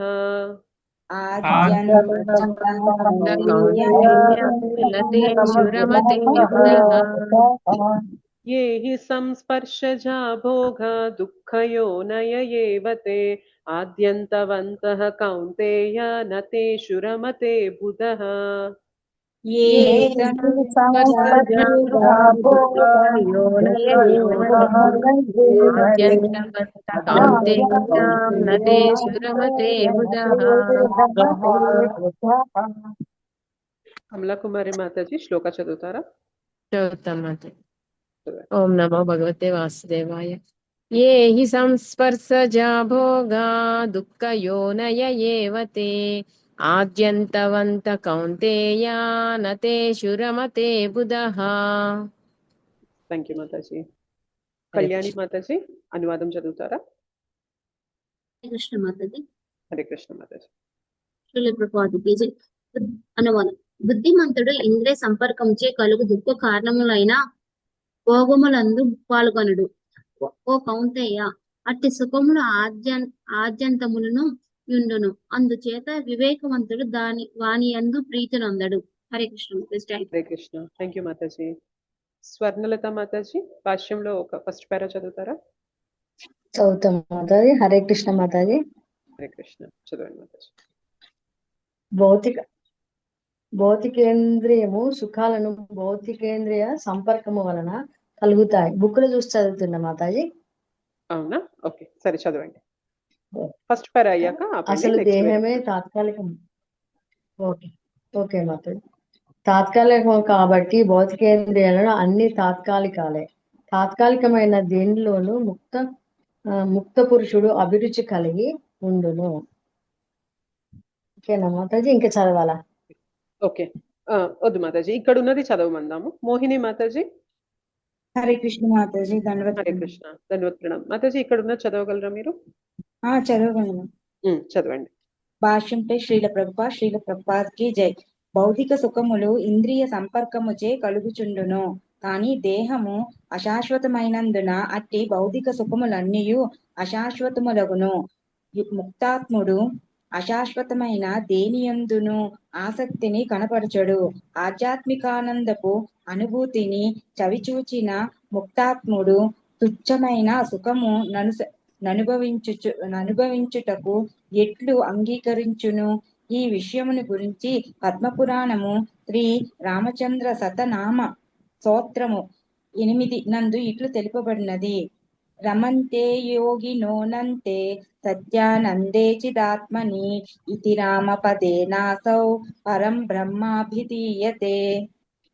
యోగులు పరతత్వమునందు రమించుచు అనంతముగా దివ్యానందమును అనుభవింతురు కనుకనే పరతత్వము దేవాదిదేవుడు శ్రీరాముడని తెలుపబడును. శ్రీమద్ భాగవతము 5.51 నందు కూడా ఈ విధముగా తెలుపబడినది. న్యాయం దేహ మాతాజీ చదువుతారు మాతాజీ 4 lines. నాయం దేహ బాజం రులోకే కష్టాన్ కామాన్ అర్హతే విడ్భుజాం ఏ. మీకు ఇది మీటర్ రాకపోతే నార్మల్ గా చదివేసాను, పర్లేదు. తపో దివ్య పుత్రక ఏన సత్వం అనంతం. ఋషభదేవుడు ఇలా చెబుతున్నాడు, ప్రియమైన పుత్రులారా, మానవ జన్మయందు ఇంద్రియ ప్రీతి కొరకే తీవ్రముగా యత్నించుట యుక్తము కాదు. అట్టి ఇంద్రియ సుఖములు మల భక్షణము చేయు సూకరములకు కూడా లభించును. అట్లు కాక ఈ జీవిత మనుగడను శుద్ధి చేయు తపస్సును మీరు చేపట్టవలను. తత్ఫలితముగా మీరు అనంతమైన ఆధ్యాత్మికానందమును అనుభవింపగలరు. కనుకనే నిజమైన యోగులు లేక వివేకవంతుడు నిరంతర భవ బంధములకు కారణమైన ఇంద్రియ సుఖములచే ఆకర్షణకు గురికారు. మానవుడు భౌతిక విషయ సుఖముల పట్ల ఎంత అధికముగా ఆసక్తిని పెంచుకొనునో అంత అధికముగా భౌతిక దుఃఖములందు బంధింపబడును. థ్యాంక్ యూ మాతాజీ. హరే కృష్ణ. హరే కృష్ణ. ఇక్కడ ఏమంటున్నారు చూడండి, బుద్ధిమంతుడు ఇంద్రియ సంపర్కముచే కలుగు దుఃఖ కారణములైన భోగములందు పాల్గొనడు. ఓ కౌంతేయ, అట్టి సుఖములు ఆది అంతములను కలిగి ఉండును. అందుచేత వివేకవంతుడు వాని యందు ప్రీతి నొందడు. ఇందాక మనం ఆ స్టోరీ ఎందుకు చెప్పుకున్నాం, అర్థమైందా? అర్థమైంది మాతాజీ. ఈ శ్లోకాకి రిలేటెడ్ అన్నమాట. వివేకవంతుడు ఆది అంతం ఉండే సుఖం కావాలి అని వెంపర్లాడడు. సో ఆయన దృష్టి ఎప్పుడూ కూడా అశాశ్వతమైన దానిపైన ఉండదు, శాశ్వతంగా ఉండే దానిపైన ఉంటుంది. సో మానవ జన్మ దొరికింది, వివేకవంతునిగా మనం బ్రతికే అవకాశం మనకి దొరికింది. ఇక్కడ దాకా వచ్చాక మనము అశాశ్వతమైన సుఖం జోలికి వెళ్తూ ఇది దొరికితే చాలు అనుకుంటున్నామంటే నిజంగా ఎంత గొప్ప ఆపర్చునిటీని కోల్పోతున్నాం అనేది మనకు అర్థం కావడం లేదు. ఇంతకుముందు అన్నాను కదా, చైతన్య మహాప్రభు వచ్చిన తర్వాత మనకి 10,000 సంవత్సరాలు ఏవైతే ఉంటాయో అది గోల్డెన్ పీరియడ్ అంటారు. ఏమంటారు? Golden period. అది చాలా చాలా చాలా చాలా చాలా విలువైన సమయం అంట 10,000 సంవత్సరాలు. ఈ 10,000 సంవత్సరాల్లో దేవతలు కూడా మాకు ఇక్కడ మానవ జన్మ కావాలి, ఈ భూమండలంలో చైతన్య మహాప్రభు ఆవిర్భవించిన తర్వాత వచ్చిన 10,000 సంవత్సరాల్లో మాకు మానవ జన్మ కావాలి, మానవ జన్మ దొరికి చైతన్య మహాప్రభు ఇచ్చిన హరినామాన్ని చెప్తూ మేము ఇక్కడ ఏదో స్వర్గలోకాలకి మధ్యలోకాలకి తిరుగుతూ ఉండడం కాదు, ఈ భూలోకానికి తిరుగుతూ ఉండడం కాదు, మేము వైకుంఠ లోకాలకి వెళ్ళిపోతాము అని చెప్పి వాళ్ళు కూడా తపన పడుతూ ఉంటారంట. సో మనం భక్తి చేస్తూ ఉంటే వాళ్ళు హారతి పళ్ళం పట్టుకొని రెడీగా ఉంటారంట. భక్తి చేస్తున్నాడే ఈ జీవుడు వైకుంఠానికి వెళ్ళబోతున్నాడు అని చెప్పి వాళ్ళు రెడీగా, మనం స్వర్గలోకాలు దాటుకొని ఇట్లా వెళ్తాం కదా పైకి వైకుంఠాలకి. సో ఆ జీవుడు అలా వెళ్తూ ఉంటే వాళ్ళు హారతిస్తూ వాళ్ళు ఆయనకి దండం పెట్టుకుంటారంట. ఎంత గొప్ప పని చేశారు మీరు, మీకు దొరికిన అవకాశాన్ని చక్కగా వినియోగించుకొని భగవద్ధామానికి వెళ్ళిపోతున్నారే, ఇది కదా నిజమైన తెలివైన వాడు చేయాల్సిన పని అని చెప్పి దేవీ దేవతలు ఎదురు చూస్తూ ఉంటారంట. అట్లాంటి వాళ్ళు వెళ్తూ ఉంటే వారిని మేము సత్కరించాలి, గౌరవించాలి అని చెప్పి. అని మనం ఏం చేస్తున్నాం? మనం దేహ భావనలో చిక్కుకుపోయి దేహానికి కలిగే ఇంద్రియ సుఖాల వెనక పరిగెడుతున్నామే. మొత్తం మన ఎడ్యుకేషన్, మన మెటీరియల్ ఎడ్యుకేషన్ మొత్తం అటే పరిగెత్తిస్తుంది. ఎక్కువ సంపాదించు, ఎక్కువ అనుభవించు, ఇంకా సంపాదించు, ఇంకా అనుభవించు, ఇంకా సంపాదించు, ఇంకా అనుభవించు. ఈ అవకాశం మిగతా లోకాలు ఊర్ధ్వలోకాల్లో లేకపోవడానికి కారణం ఏంటి మాతాజీ? ఊర్ధ్వలోకాల్లో లేకపోవడానికి కారణం భోగం అనేది ఎక్కువ ఉంటది ప్రభుజీ. భోగం చేసి చేసి చేసి చేసి వాళ్ళకి విసుగెత్తిపోతారు, అంత భోగం ఉంటదంట. సో ఎంత తిన్నా ఇంకా తినగలిగే కెపాసిటీ ఉంటది, ఎంత సుఖాలు అనుభవించినా ఇంకా సుఖం అనుభవించే కెపాసిటీ ఉంటుంది. భోగాలు ఇక్కడ మానవ జన్మలో మనం ఎంజాయ్ చేస్తున్న భోగాలే అంటారా? ఇవి చాలా చాలా తక్కువ ప్రభు. అక్కడ మనకి వీటికి ఎన్నో రెట్లు ఎక్కువ భోగం ఉంటుంది అంటారు. సో అంత భోగం ఇదిలో భగవత్ భక్తి చేసుకోవాలి అనేది చాలా కష్టం ప్రభు. అందుకే మానవ జన్మలో అతి భోగం ఉండదు, అతి దుఃఖం ఉండదు, సమంగా ఉంటది అనమాట. అది బెటర్మెంటే కదా, వర్తులోకాలకు వెళ్ళేది బెటర్మెంటే కదా, అయినప్పటికీ ఆ సిచ్యువేషన్ ఎందుకు ఇచ్చారంటారు? ఆ సిచ్యువేషన్ ఎందుకు వస్తుంది అంటే జనరల్ గా భక్తి చేసుకుంటూ మన మనసులో ఇంకా సుఖాలు అనుభవించాలి అనే కోరిక మిగిలిపోయింది అనుకోండి, భగవంతుడు ఆ కోరికని తీర్చడానికి సరే సుఖపడాలనుకుంటున్నావు కదా, నేను కొన్ని సంవత్సరాలు నీకు కొంత దేవత లోకాల్లో జన్మనిస్తాను అని అంటారు అనమాట. అక్కడికి వెళ్ళాక అర్థమైంది అసలు ఇంత సుఖపడుతున్నాం కానీ ఆనందం రావట్లేదు, మనం ఏదైతే పొందాలనుకుంటున్నామో ఆనందం రావట్లేదు, ఇంత భోగాన్ని అనుభవిస్తున్నాం కానీ తృప్తి రావట్లేదు. అది చూసాక మనకి ఏదైతే లోపల కోరిక ఉందో ఆ కోరిక ఇంకా మిగులుతుందా? క్లియర్ అయిపోతుంది, వాష్డ్ ఆఫ్, క్లీన్ అయిపోతుంది అనమాట. నాకొద్దురా బాబు ఈ భౌతిక సుఖాలు నాకొద్దు, నాకు భగవత్ సేవనే కావాలి. సో మనం కోరిన కోరిక అనుగుణంగా మనకి జన్మలు ఉంటాయి ప్రభు. మంచి పనులు పుణ్యం కార్యాలు చేసుకొని నేను సుఖాలు అనుభవించాలి, నేను భోగాలు అనుభవించాలి అనుకునే వారికి భగవంతుడు అక్కడ జన్మ అనేది ఇవ్వడం జరుగుతుంది. కానీ అక్కడ కూడా లిమిటెడ్ టైం, అంత భోగాలు అనుభవించినా ఫస్ట్ తృప్తి ఉండదు, అండ్ ఆ క్రెడిట్ అయిపోయాక మళ్ళీ కమ్ బ్యాక్ ఇక్కడ పడిపోవాల్సిందే మనం. ఈ 10,000 సంవత్సరాల లోపు మనం ఉద్ధరింపబడలేదు అనుకోండి, ఏమవుతుంది అంటే తర్వాత జీవితం దారుణంగా ఉండబోతుంది, తర్వాత లైఫ్ అనేది. ఇప్పుడే చూడండి ప్రపంచంలో యుద్ధాలు ఎందుకు జరుగుతున్నాయి చెప్పండి? నేను భోగం అనుభవించాలి, నేను ఎంజాయ్ చేయాలి, నాది పై చెయ్యి అవ్వాలి అనే ఇది కాకుండా ఇంకేదన్నా ఉందా అక్కడ యుద్ధం చేసుకోవడానికి? నథింగ్, ఏమీ లేదు. కానీ ఇక్కడ భగవద్గీతలో గట్టిగా నొక్కి చెప్తున్నారనమాట, ఆ భోగం జోలికి వెళ్ళబట్టే చిక్కుకుపోతున్నావు, ఆ భోగాల జోలికి వెళ్ళకుండా నీ జీవిత గమ్యం ఏంటి, అసలు మానవ జన్మ ఎందుకు దొరికింది అని ఆలోచించేవాడే బుద్ధిమంతుడు అని భగవంతుడు చెప్తున్నారు. ఏదైతే టెంపరీ ఉందో దానికి వెంపర్లాడుతున్నామే మనము. హిరణ్యకశ్యపు కూడా అంతే, ఎంత వెంపర్లాడాడంటే 10,000 సంవత్సరాలు శరీరం మొత్తం చీమలన్నీ కొరుక్కొని తినేసేంత లెవెల్లోకి వెళ్ళిపోయి కేవలం అస్థి పంజరం మిగిలిపోతే బ్రహ్మదేవుడు కూడా గుర్తించలేదంట ఎవరిట్లా ఉన్నారు అని చెప్పి. తర్వాత అర్థం చేసుకున్నారు, ఓహో హిరణ్యకశ్యపుడా శరీరం మొత్తం తినేయడం వల్ల కేవలం ఎముకలు లోపల అస్థి పంజరం మాత్రమే మిగిలాయి అని చెప్పి తెలుసుకున్నారు. ఇంత శ్రమపడింది ఏమడిగారు? నేను అధిపతిని అవ్వాలి, నాకు మృత్యు వద్దు అని చెప్పి అడిగారు. ఇదే శ్రమలో అసలు ఒక 1% శ్రమ అయినా కానీ భగవంతుడా నువ్వు దేవాది దేవుడివి, నేను నీ సేవకుడుగా ఉంటాను అని 1% శ్రమ పడినా కానీ ఆయన జీవితం ధన్యమైపోయింది. అవునా కదా చెప్పండి? ఎగ్జాక్ట్లీ, అది మనం తెలుసుకోలేకపోతున్నాం అనమాట.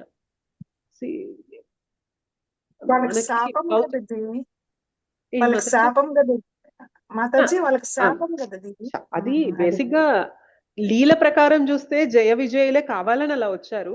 లీలతో పాటు దాని వెనక ఉన్న తత్వం కూడా తెలుసుకోవాలన్నమాట. మనం లీలని లీలగా చూడటంతో పాటు మనం కూడా అదే పని చేస్తున్నాం. మేబీ హిరణ్యకశ్యపు అంత లెవెల్లో చేయట్లేదు కానీ మనం కూడా కష్టపడుతున్నాం. ఎంత కష్టపడుతున్నాం అంటే నాకు ఆ కోరికలు కావాలి, ఈ కోరికలు కావాలి, నేను అది ఎంజాయ్ చేయాలి, ఇది ఎంజాయ్ చేయాలి అని కష్టపడుతున్నాం.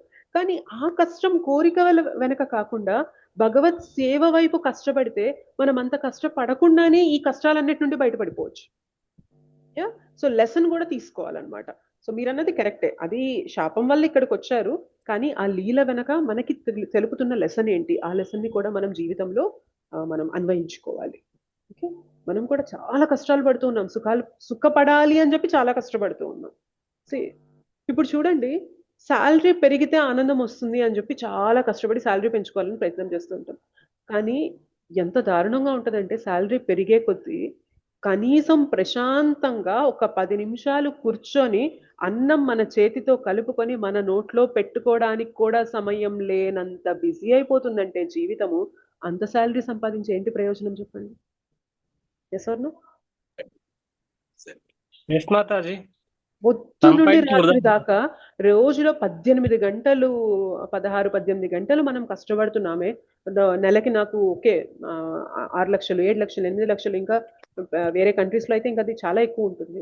ఇంత కష్టపడి మనం ప్రశాంతంగా మనం 10,000 సంపాదించిన నాడైనా కానీ మనం ప్రశాంతంగా మన 5,000తో హ్యాపీగా కలుపుకొని మనం నోట్లో పెట్టుకొని తిన్న రోజులు ఉంటాయి.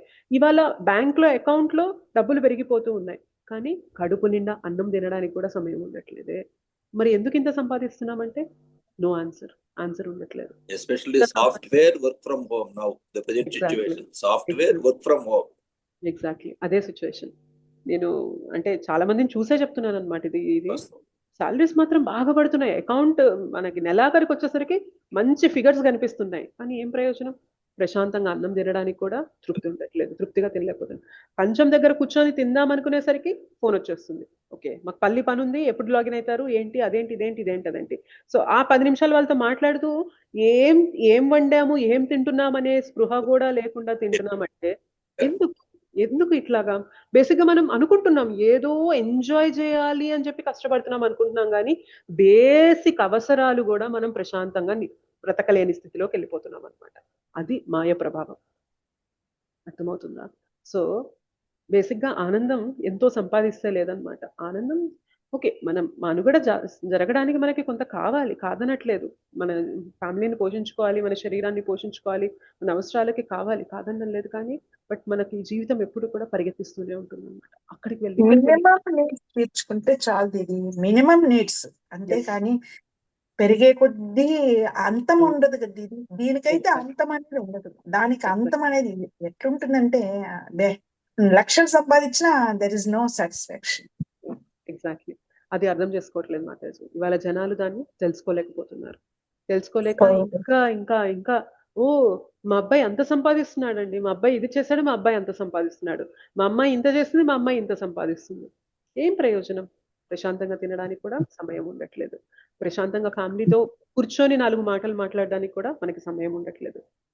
సో ఏదో పొందుతున్నామని చెప్పి వెళ్తున్నాము, కానీ జీవితాన్ని కోల్పోతున్నాము.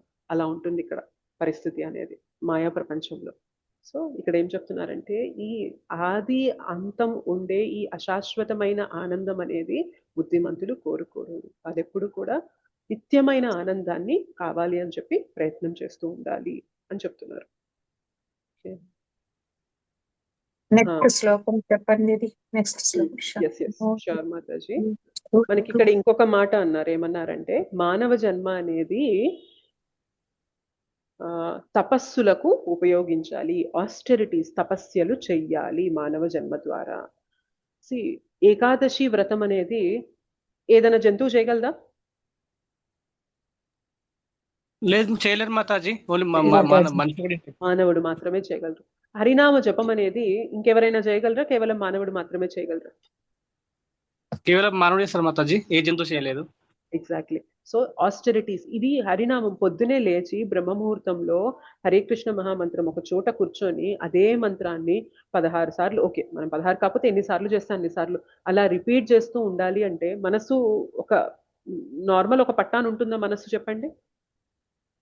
ఉండదు మాతాజీ, లాగేస్తూ ఉంటుంది. మన మనస్సు ఎంత లాగుతూ ఉంటదంటే అక్కడికి తీసుకెళ్తూనే ఉంటుంది. కానీ అది చెప్పేదాన్నంతా పక్కన పెట్టి కూర్చొని మాల పట్టుకొని జపం చేయడం అంటే అక్కడ తపస్య ఉందా లేదా? చెప్పండి. కష్టం ఉందా లేదా? ఎగ్జాక్ట్లీ. సో ఆ కష్టాన్ని తీసుకోవాలి అని చెప్పి ఇక్కడ భాగవతంలో ఋషభదేవుడు చెప్తున్నారనమాట. మానవ జన్మ దొరికింది అటువంటి తపస్యలు చెయ్యడానికే. సుఖభోగాలు అనేవి సూకర జన్మ తీసుకున్న వాటికి కూడా సుఖభోగాలు అనేవి దొరుకుతున్నాయి. కానీ మానవ జన్మ తీసుకొని నేను సుఖభోగాల్లోనే మునిగిపోతాను అంటే అది బుద్ధిమంతుని లక్షణం కాదు అని చెప్పి చెప్తున్నారు అన్నమాట. ఓకేనా? క్లియరా? Eating, sleeping, mating, defending. ఆహార, నిద్ర, భయ, మైథున, ఈ 4 ప్రతి ప్రాణిలో కూడా జరుగుతూ ఉంటాయి. ప్రతి ప్రాణి ఆహారం తీసుకుంటుంది, మనం తీసుకుంటున్నాం. ప్రతి ప్రాణి నిద్రిస్తుంది, మనం నిద్రిస్తున్నాం. ప్రతి ప్రాణి పిల్లల్ని కంటుంది, మనము కంటున్నాం. ప్రతి ప్రాణి తన యొక్క సంరక్షణ కోసం అది ప్రయత్నం చేస్తూ ఉంటుంది, మనం కూడా ప్రయత్నం చేస్తున్నాం. మరి ఇంత ఇంటెలిజెన్స్ వచ్చి ఇంత బుద్ధి కలిగిన మానవుడు కేవలం ఒక నార్మల్ సాదా సీదా జంతువుగా బ్రతకాలా, అంతకన్నా పై స్థాయిలో బ్రతకాలా? చెప్పండి. అంతకన్నా పై స్థాయిలో ఉండాలి మాతాజీ. ఎగ్జాక్ట్లీ. సో ఆ పై స్థాయి ఏంటి అంటే అసలు నేను ఎందుకు ఇక్కడ చిక్కుకున్నాను అని ఆలోచించి నా గమ్యం ఏంటి అక్కడికి తెలుసుకొని ఆ ప్రయాణానికి మనము కొన్ని ఆస్టెరిటీస్ అనేవి చేస్తూ ఉండాలి, తపస్యలు అనేవి చేస్తూ ఉండాలి. ఇంద్రియ సుఖాల్లో మాత్రమే చిక్కుకుపోవడం అనేది మానవ జన్మ ఉద్దేశం కాదు. పైపెచ్చు ఆ ఇంద్రియ సుఖాలు అనేవి మనల్ని ఇంకా కిందకి లాగేస్తూ ఉంటాయి. ఓకే, నెక్స్ట్ శ్లోక. ఈ వర్తమాన దేహమును విడుచుటకు పూర్వమే ఎవడు భౌతికేంద్రియ ప్రేరణములను సహించగలుగునో కామక్రోధముల తీవ్రతను నిరోధింపజాలునో అతడే దివ్యస్థితి ఎందున్నట్టి వాడే ఈ జగత్తునందు సౌఖ్యవంతుడు కాగలడు. సో ఈ శరీరాన్ని వదిలేసే ముందు, అంటే శరీరాన్ని త్యజించడం అంటే మన మృత్యువు వచ్చే లోపే మనము భౌతికేంద్రియ ప్రేరణములను సహించగలను. అంటే ఈ ఇంద్రియాల యొక్క ఫోర్సెస్ ఉంటాయి కదా, ఆ భోగాలు అనుభవించాలి అని, వాటిని తట్టుకొని కామ క్రోధముల తీవ్రతను నిరోధింపజాలును. ఎవరైతే కామ క్రోధ యొక్క ప్రలోభాలు అనేవి తట్టుకొని నిలబడగలరో, దాన్ని కంట్రోల్ చేయగలరో అతడే దివ్యస్థితి అందు ఉన్నట్టి వాడు ఈ జగత్తునందు సౌఖ్యవంతుడు కాగలడు. సో ఇంద్రియాల్ని అదుపు చేసుకుంటూ కామక్రోధాలని మనం కంట్రోల్లో పెట్టుకుంటూ ముందుకెళ్లేవాడే సుఖంగా ఉండగలుగుతాడు. వీటి ప్రలోభాలకి గురైపోయి ఆనందాన్ని అనుభవిస్తాను అనుకోవడం అనేది మూర్ఖత్వం. అందులో ఆనందం లేనే లేదు. మనకి ప్రహ్లాద్ మహారాజ్ అంటారనమాట, పునః చర్విత చర్వనానాం అంటారనమాట. చెరుకు గడని మనం జనరల్ గా మనం చెరుకు రసం తీయడానికి మనం బయట చెరుకు గడ మనకి ఒక మిషన్ లో పంపిస్తూ ఉంటారు కదా. సో అందులోకి ఒకసారి పెడతారు, పెట్టాక కొంచెం మనకి అందులో నుండి జ్యూస్ వస్తుంది. సో నెక్స్ట్ టైం కూడా మళ్ళీ ఇంకొకసారి దాన్ని తీసుకొచ్చి మళ్ళీ పెడతారు, మళ్ళీ జ్యూస్ వస్తుంది. అలా మనం ఒక 2-3 సార్లు పెట్టాక ఇంకేమైనా వస్తుందా? ఇంకా రాదు, అయిపోతుంది. పిప్పి మిగులుతుంది, ఇంకా అంతే. ఆ ఫైబర్ ఏదైతే ఉంటుందో ఆ పిప్పి అది మిగులుతుంది అనమాట. మనం ఏం చేస్తున్నాం తెలుసా, అటువంటి పిప్పిని ఇంకా ఇంకా ఇంకా ఇంకా నములుతూ ఉన్నాం అనమాట. ఇంకా జ్యూస్ వస్తుందేమో, ఇంకా జ్యూస్ వస్తుందేమో, ఇంకా జ్యూస్ వస్తుందేమో అని చెప్పి నములుతూ ఉన్నాం. సో బేసిక్గా మనం ఏం చేస్తున్నామంటే, ఎన్నో జన్మలుగా సుఖభోగాలు అనుభవిస్తే నాకు ఆనందం వస్తుందేమో, ఇంద్రియ సుఖాలు అనుభవిస్తే ఇంకా తృప్తి పడతానేమో, ఇంతకన్నా పై స్థాయి సుఖాన్ని అనుభవిస్తే తృప్తి పడతానేమో అని నమిలిందే నములుతూ నమిలిందే నములుతూ నమిలిందే నములుతూ ఉన్నాం. కానీ ఎంత నమిలినా పళ్ళు నొప్పి రావడం తప్ప సుఖాలు వస్తాయా చెప్పండి? రావు. ఓకే, ఈ ప్లేసే అలాంటిది. ఈ ప్లేస్ లో మనం సుఖం కోసం వెతుకుతున్నాము అంటే అసలు లేని ప్రోడక్ట్ ని మనం ఇక్కడ వెతుకుతున్నట్టు అనమాట. కృష్ణ చెప్తున్నారు, ఇది దుఃఖాలయం, ఇక్కడ దుఃఖాలు మాత్రమే ఉంటాయి అని కృష్ణ డిజైన్ చేసిన వ్యక్తి చెప్తున్నారు. కానీ ఇక్కడికి వచ్చి మనం ఏం చేస్తున్నాం, అక్కడ సుఖం ఉంది, ఇక్కడ సుఖం ఉంది, అక్కడ సుఖం ఉంది, ఇక్కడ సుఖం ఉంది అని వెతుకుతున్నాం. భగవద్గీత చదివినప్పుడు అర్థమవుతుంది, ఈ ప్లేసే దుఃఖాలయం, బయట ఎక్కడా సుఖం లేదు. సుఖం కావాలంటే ఒక్క చోట మాత్రమే ఉంది, అది ఇక్కడుంది. ఇక్కడ ఉన్న ఆత్మని భగవంతునితో కనెక్ట్ చేసినప్పుడు మాత్రమే సుఖం వస్తుంది, లేదంటే నో ఛాన్స్ అట్ ఆల్, లేనే లేదు. సుఖానికి బయట తావు అని తెలుసుకున్న వాడే సుఖంగా ఉండగలుగుతాడు. అర్థమవుతుందా?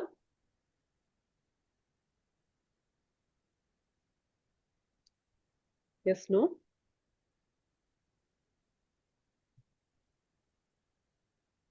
ఓకే. తన అంతరంగమందే ఆనందమును కలిగిన వాడును, ఉత్సాహవంతుడై అంతరంగమందే రమించువాడును, అంతరంగమందే లక్ష్యమును కలిగిన వాడును అగు మానవుడే నిజమైన యోగి శ్రేష్ఠుడు. ఇప్పుడు డిస్కస్ చేశాం కదా, సుఖం అనేది ఇక్కడే ఉంది, ఆనందం అనేది ఇక్కడే ఉంది. ఎంతో మంది యోగులు అన్నిటినీ త్యజించినప్పటికీ కూడా ఎందుకు సుఖంగా ఉండగలుగుతున్నారంటే, వాళ్ళు అత్యంత పరిపూర్ణమైన ఆనందవంతుడైన ఆ భగవంతునితో కనెక్ట్ అవ్వగలిగారు కాబట్టి వాళ్ళు సుఖపడుతున్నారు, ఎంజాయ్ చేస్తున్నారు. లేదంటే మాత్రం దెర్ ఈస్ నో ఎంజాయ్మెంట్. ఇక్కడ ఆనందం అనే దానికి తావే లేదు.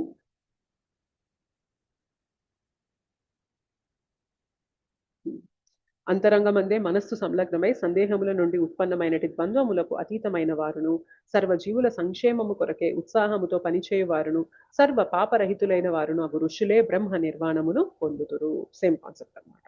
సో మన ఆనందం అనేది ఇక్కడ వెతుకుతూ మనం ద్వంద్వాలకి అతీతంగా ఉండడం. ద్వంద్వాలనేవి కేవలం దేహానికి మాత్రమే ఉంటాయి, ఆత్మకి ద్వంద్వం అనేది ఉండదు. ఆత్మకి ఎప్పుడు కూడా ఒకటే తెలుసు, భగవత్ సేవనే తెలుసు, దానికి ద్వంద్వం అనేది ఉండదు. సో ద్వంద్వాలకి అతీతంగా ఉన్నారు అంటే వాళ్ళు ఆత్మస్థరంలో బ్రతుకుతారు. ద్వంద్వము ఒక్కసారి మరొకసారి దాని మీనింగ్ కరెక్ట్ గా చెప్పరు. ద్వంద్వము అంటే సుఖ దుఃఖం, లాభ నష్టం, సుఖ దుఃఖం, లాభ నష్టం, శీత ఉష్ణం, మాన అపమానం. సో ఈ ద్వంద్వం అనేది కేవలం బాహ్య దేహానికి మాత్రమే చెందింది. ఆత్మకి ద్వంద్వం అనే కాన్సెప్ట్ ఉండదు. ఎందుకంటే లాభం వచ్చినా శరీరానికి వచ్చినట్టే, నష్టం వచ్చినా శరీరానికి వచ్చినట్టే, మానం వచ్చినా ఈ మన మనస్సుకి కలిగినట్టే, అవమానం వచ్చినా మనస్సుకి తోచినట్లే. కానీ ఆత్మకి మాత్రం వేటితో సంబంధం అనేది ఉండదు. ఆ స్థితిలో ఉన్న వ్యక్తి మాత్రం ఆనందాన్ని పొందగలుగుతారు అని చెప్తున్నారు. కామక్రోధముల నుండి విడివడిన వారును, ఆత్మదర్శులను, ఆత్మ సంయమనము కలిగిన వారును, సంపూర్ణత్వమును కొరకు నిరంతరము యత్నించు వారును అగు మహాత్ములు నిశ్చయముగా అచిర కాలములోనే బ్రహ్మ నిర్వాణమును పొందుదురు. సో కామక్రోధాలకి విడివడిన వారు, ఆత్మదర్శులు, ఆత్మ సంయమనము కలిగిన వారును, ఇప్పటిదాకా మనం డిస్కస్ చేసుకున్న కాన్సెప్ట్సే, ఇటువంటి వారు మాత్రమే ముక్తిని పొందగలరు. బ్రహ్మ నిర్వాణము అంటే బేసిక్గా లిబరేషన్. ఈ జన్మ మృత్యు జరా వ్యాధి నుండి అతీతంగా వెళ్ళిపోయే వాళ్ళు ముక్తిని పొందగలరు అని చెప్పి చెప్తున్నారు. ఇక్కడ మనకి నెక్స్ట్ చాప్టర్ కి కనెక్ట్ అయ్యే శ్లోక చెప్తున్నారనమాట కృష్ణ. నెక్స్ట్ మనకి ధ్యాన యోగా ఉంటుంది, అష్టాంగ యోగా గురించి వస్తుంది. సో అది ఇక్కడ మనకి ఒక చిన్న గ్లిమ్స్ చూచాయిగా చెప్తున్నారనమాట. సో బాహ్యేంద్రియ అర్థములన్నింటినీ త్యజించి దృష్టిని కనుబొమ్మల నడుమ కేంద్రీకరించి, సో బాహ్య సుఖాలన్నీ త్యజించేసేయాలి, విడిచిపెట్టేసి మన చూపుని, దృష్టిని మన యొక్క కనుబొమ్మల ఐబ్రోస్ మధ్యలో ఫోకస్ చేయాలి. ఫోకస్ చేసి ప్రాణాపాన వాయువులను నాసికారంధ్రముల యందే సమములుగా నిలిపి, అంటే మనకి వాయువులు ఉంటాయి, ప్రాణవాయు, అపానవాయు, వ్యాన, ఉదాన, సమాన, అట్లా మనకి వాయువులు ఉంటాయి. సో ఆ వాయువులని మనము మన బ్యాలెన్స్ లోకి తీసుకొని రావాలన్నమాట.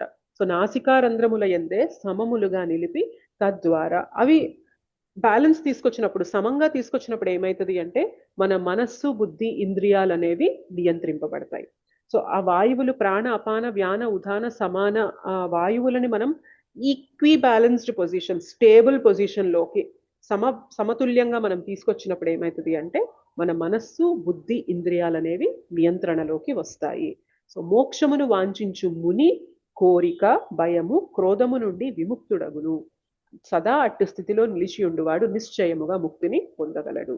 అయితే ఈ మార్గం ఏదైతే చెప్తున్నారో ఇక్కడ కనుబొమ్మల మధ్య ఫోకస్ చేయడము, వాయువుల్ని సమతుల్యంలోకి తీసుకొచ్చి అన్నిటినీ నిగ్రహించడము, అండ్ బాహ్యేంద్రియాలన్నిటినీ త్యజించి ఇట్లాంటి ఈ పాత్రలోకి తీసుకోవడం అనేది మనకి అష్టాంగ యోగులు చేసే పని అన్నమాట.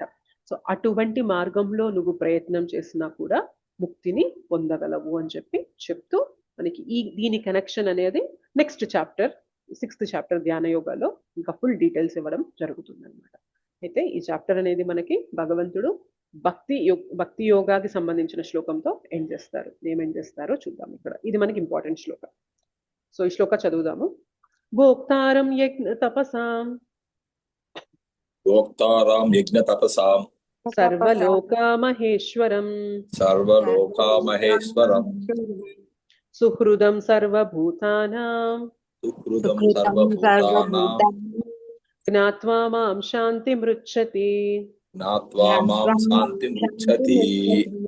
భోక్తారం యజ్ఞ తపసాం సర్వలోకమహేశ్వరం సుహృదం సర్వభూతానాం జ్ఞాత్వా మాం శాంతిమృచ్చతి. భోక్తారం యజ్ఞ తపసాం సర్వలోకమహేశ్వరం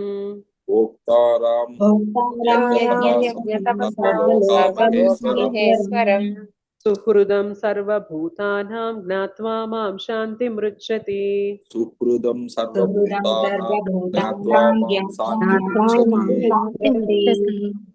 మొత్తం చదువుతాం. భోక్తారం యజ్ఞ తపసాం సర్వలోకమహేశ్వరం సుహృదం సర్వభూతానాం జ్ఞాత్వా మాం శాంతిమృచ్చతి.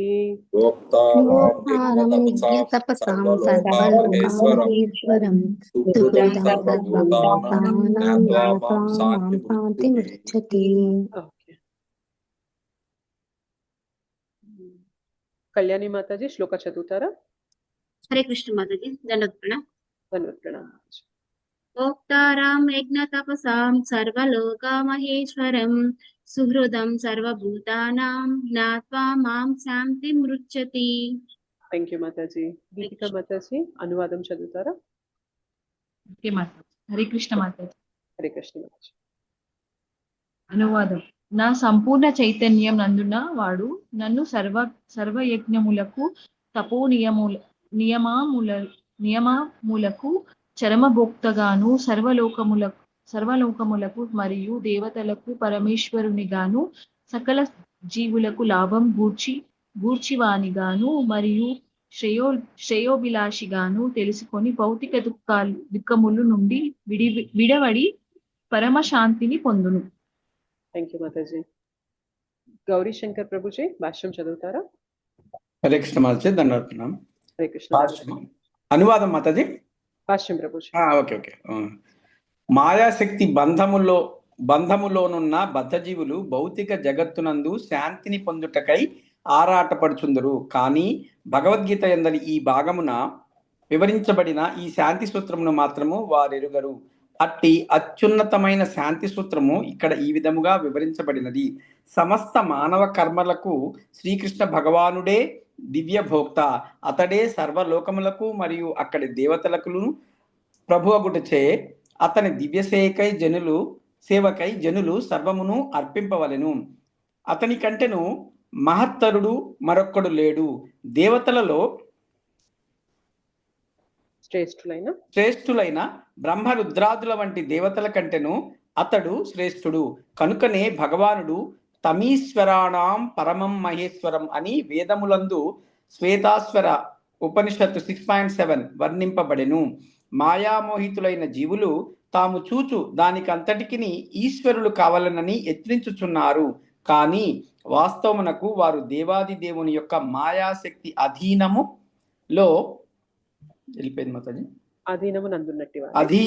నందున్న వట్టి వారే. శ్రీకృష్ణ భగవానుడు భౌతిక ప్రకృతికి ప్రభువు. బద్ధజీవుల కఠినమగు ప్రకృతి నియమములకు లోబడి ఉండువారు. ఈ నగ్న సత్యమును ఎరుగనంత కాలము ప్రపంచమునందు వ్యక్తిగతముగా కానీ సామూహికముగా కానీ విశ్వశాంతిని సాధించు అవకాశమే లేదు. దేవాది దేవుడైన శ్రీకృష్ణే పరమేశ్వరుడు. శ్రేష్ఠులైన దేవతలతో సహా జీవులందరూ అతని అధీనమునందుండు వారు అంటే ఏ కృష్ణ చైతన్యము. అట్టి సంపూర్ణ కృష్ణ చైతన్యమునందే మానవుడు పరమశాంతిని పొందగలడు. చదవన మాతాజీ. చదవండి. సాధారణముగా కర్మయోగం అని తెలియబడు కృష్ణ చైతన్యమునకు ఈ పంచమాధ్యాయము ప్రయోగాత్మక అడ్డమొచ్చింది మాతాజీ వివరణయై ఉన్నది. కర్మయోగము ఏ విధముగా ముక్తిని చేకూర్చగలదనడి మానసిక కల్పనతో కూడిన ప్రశ్నకు ఇక్కడ సమాధానం ఇవ్వబడినది. కృష్ణ చైతన్యముతో కర్మ చేయుట అనగా శ్రీకృష్ణుడే సర్వమునకు పరమేశ్వరుడు అను సంపూర్ణ జ్ఞానముతో కర్మ చేయుటయని భావము. అట్టి కర్మ దివ్య జ్ఞానము కంటెను అన్యమైనది కాదు. భక్తి యోగము ప్రత్యక్షముగా కృష్ణ చైతన్యము కాగా జ్ఞానయోగము అట్టి భక్తి యోగమునకు చేరు మార్గము వంటిది. పరతత్వముతో తనకు గల సంబంధ జ్ఞానముతో కర్మ చేయుటయే కృష్ణ చైతన్యము. దేవాది దేవుడైన శ్రీకృష్ణుని గుర్చిన పరిపూర్ణ జ్ఞానమే ఈ చైతన్యమునందలి పరిపూర్ణ స్థితి. వాస్తవమునకు శుద్ధాత్మ భగవానుని అంశగా అతనికి నిత్యదాసుడయ్యుండును. కానీ మాయపై అధికారము వహించవలెనను కోరికచే అతడు మాయతో సంపర్కమును కలిగించుకొనును. ఆ సంపర్కమే అతని సమస్త దుఃఖములకు కారణమగును. అతడు భౌతిక జగత్తులో సంపర్కమును కలిగి ఉన్నంత కాలము భౌతిక అవసరముల కొరకై కర్మను అనురింపవలసి వచ్చును. కృష్ణ చైతన్యమనున్నది అభ్యాసము ద్వారా ఆధ్యాత్మిక స్థితిని ఈ జగత్తునందు జాగృతము చేయున దైనందున మానవుడట్లు భౌతికత్వమునందున్నను క్రమముగా అది అతనికి ఆధ్యాత్మికను కొని రాగలదు. ఆధ్యాత్మిక జీవితమున అతడు ఎంత అధికముగా పురోభివృద్ధిని సాధించునో అంత అధికముగా భౌతిక బంధముల నుండి విడువడగలడు. భగవానుడి ఎదుట ఎవరి పట్లను పక్షపాతమును కలిగి ఉండడు.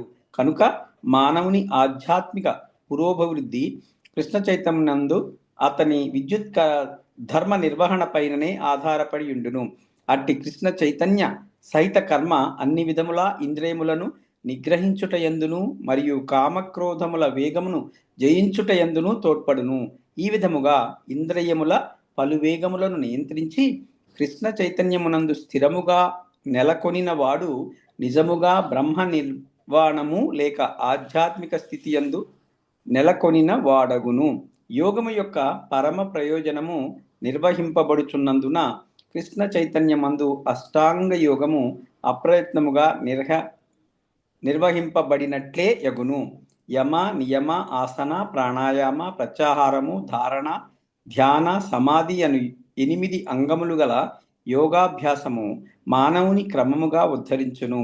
అది భక్తియుత సేవచే పరిపూర్ణత్వమునందుటయందు ఉపోద్ఘాతము వంటిది మాత్రమే. భక్తియుత సేవయందలి పరిపూర్ణత్వమే మానవునకు శాంతిని ప్రసాదింపగలదు. అదియే మానవ జన్మ పరమ సంసిద్ధి. శ్రీమద్ భగవద్గీత ఎందలి కర్మయోగము శ్రీ కృష్ణ చైతన్య సహిత కర్మాను 5వ అధ్యాయమునకు భక్తి వేదాంత భాష్యము సమాప్తము. Hare Krishna Hare Krishna. Thank you so much ప్రభుజీ. హరే కృష్ణ. ఎస్, ఈ శ్లోకం చాలా important Shloka. Thank you Prabhuji. చాలా ఇంపార్టెంట్ శ్లోక ఇది. దీన్ని శాంతి సూత్రం అంటారు. ఓకే, శాంతిగా ఉండడానికి ఫార్ములా మనకి ఈ శ్లోకంలో ఇచ్చారు. సో అందరికీ పీస్ఫుల్ గా ఉండాలని ఉంటుందా లేదా కోరిక? ఏది ఉన్నా లేకపోయినా కొంచెం ప్రశాంతంగా, మనశ్శాంతి కావాలి, ప్రశాంతత కావాలి అని కోరుకుంటామా లేదా? సో ఆ శాంతి సూత్రం మనకి ఈ శ్లోకాలో కృష్ణ చెప్తున్నారు అనమాట. ఏంటి ఆ శాంతి సూత్రం అంటే 3 పాయింట్ ఫార్ములా. ఇందులో మూడు పాయింట్లు ఉన్నాయి ఈ ఫార్ములాలో. మొదటి పాయింట్ ఏంటి అంటే కృష్ణనే పరమ భోక్త, అంటే Krishna is the enjoyer. Okay, next కృష్ణనే అన్నిటికీ నియామకుడు, ఆయనే కంట్రోలర్ అన్నమాట. ఓకే, నెక్స్ట్ థర్డ్ పాయింట్ ఏంటి అంటే కృష్ణనే అందరి యొక్క సుహృదం, అంటే ప్రతి ఒక్కరి యొక్క శ్రేయోభిలాషి కృష్ణ.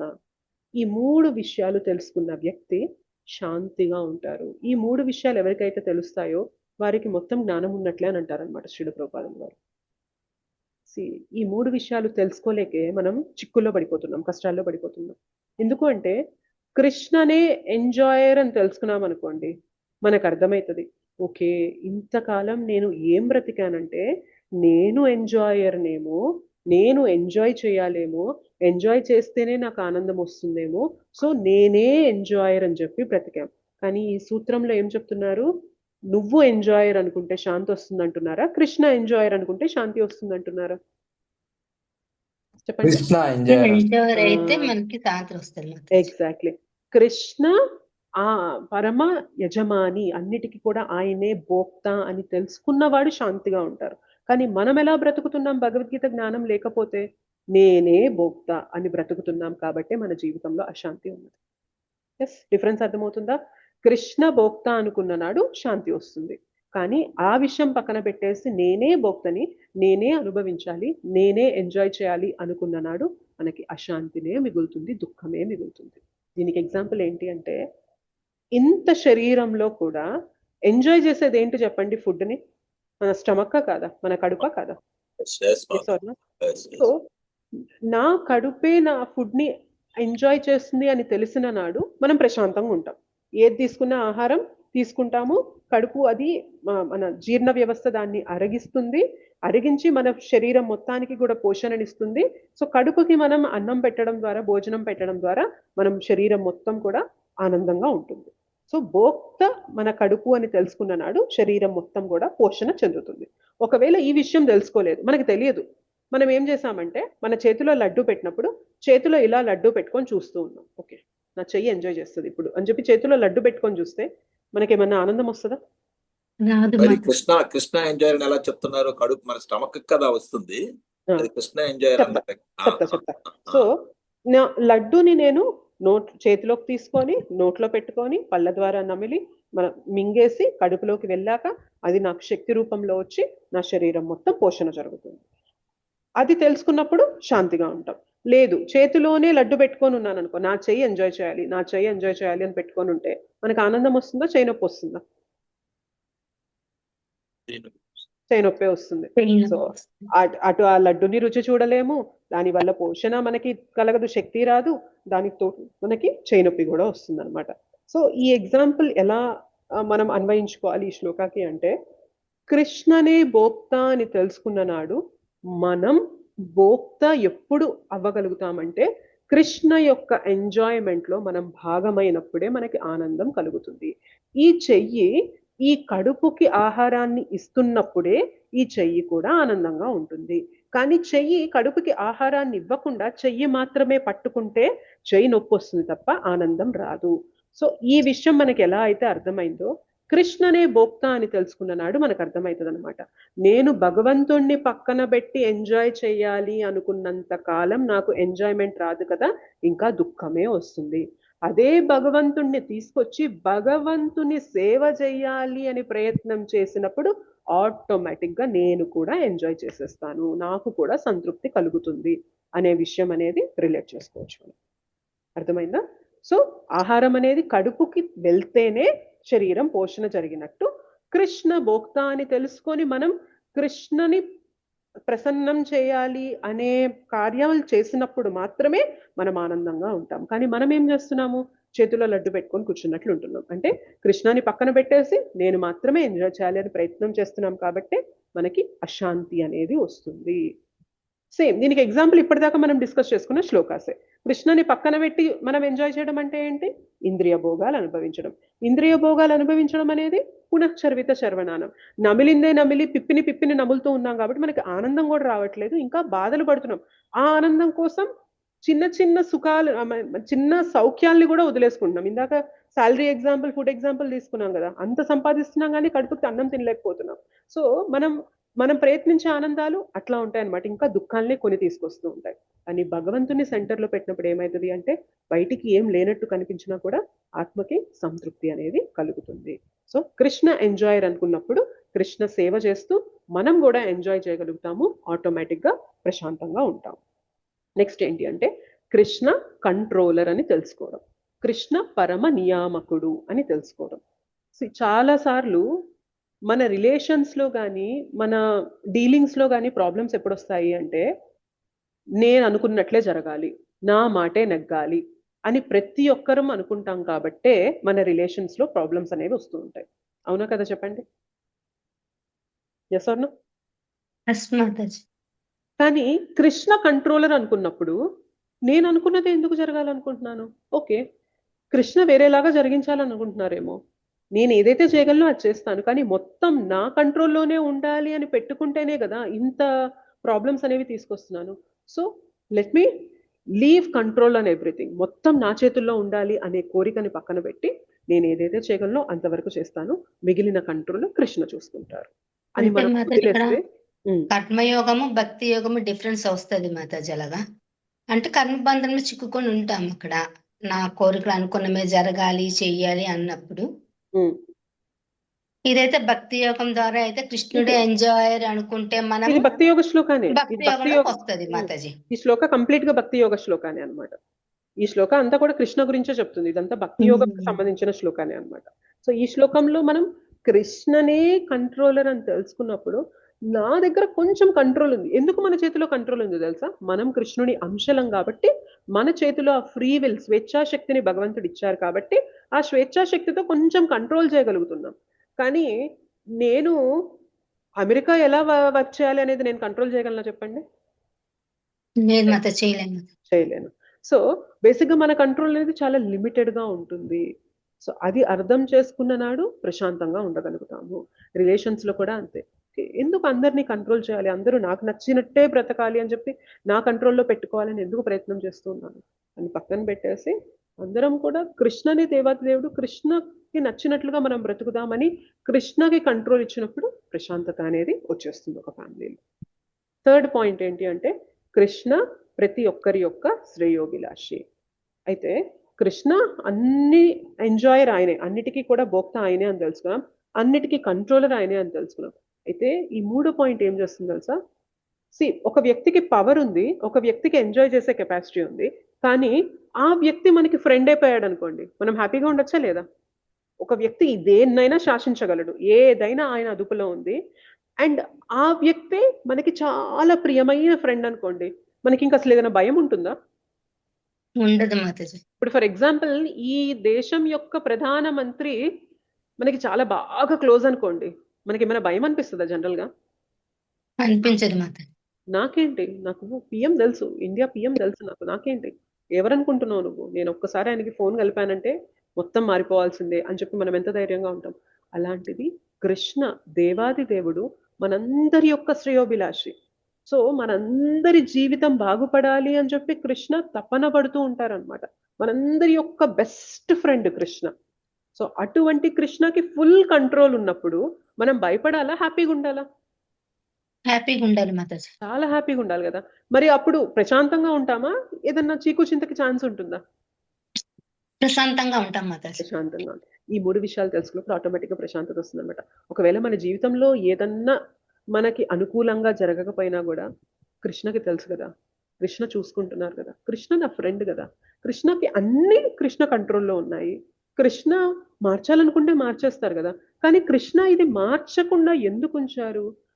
కానీ కృష్ణ ఏమో నాకు చాలా డియర్ ఫ్రెండ్, కృష్ణ ఇది మార్చకుండా ఉంచారు అంటే ఇది ఖచ్చితంగా నా మంచి కోసమే ఉంచారు అని తెలుసుకున్న నాడు మన మనస్సులో ఏదన్నా చింతకి చోటు ఉంటుందా?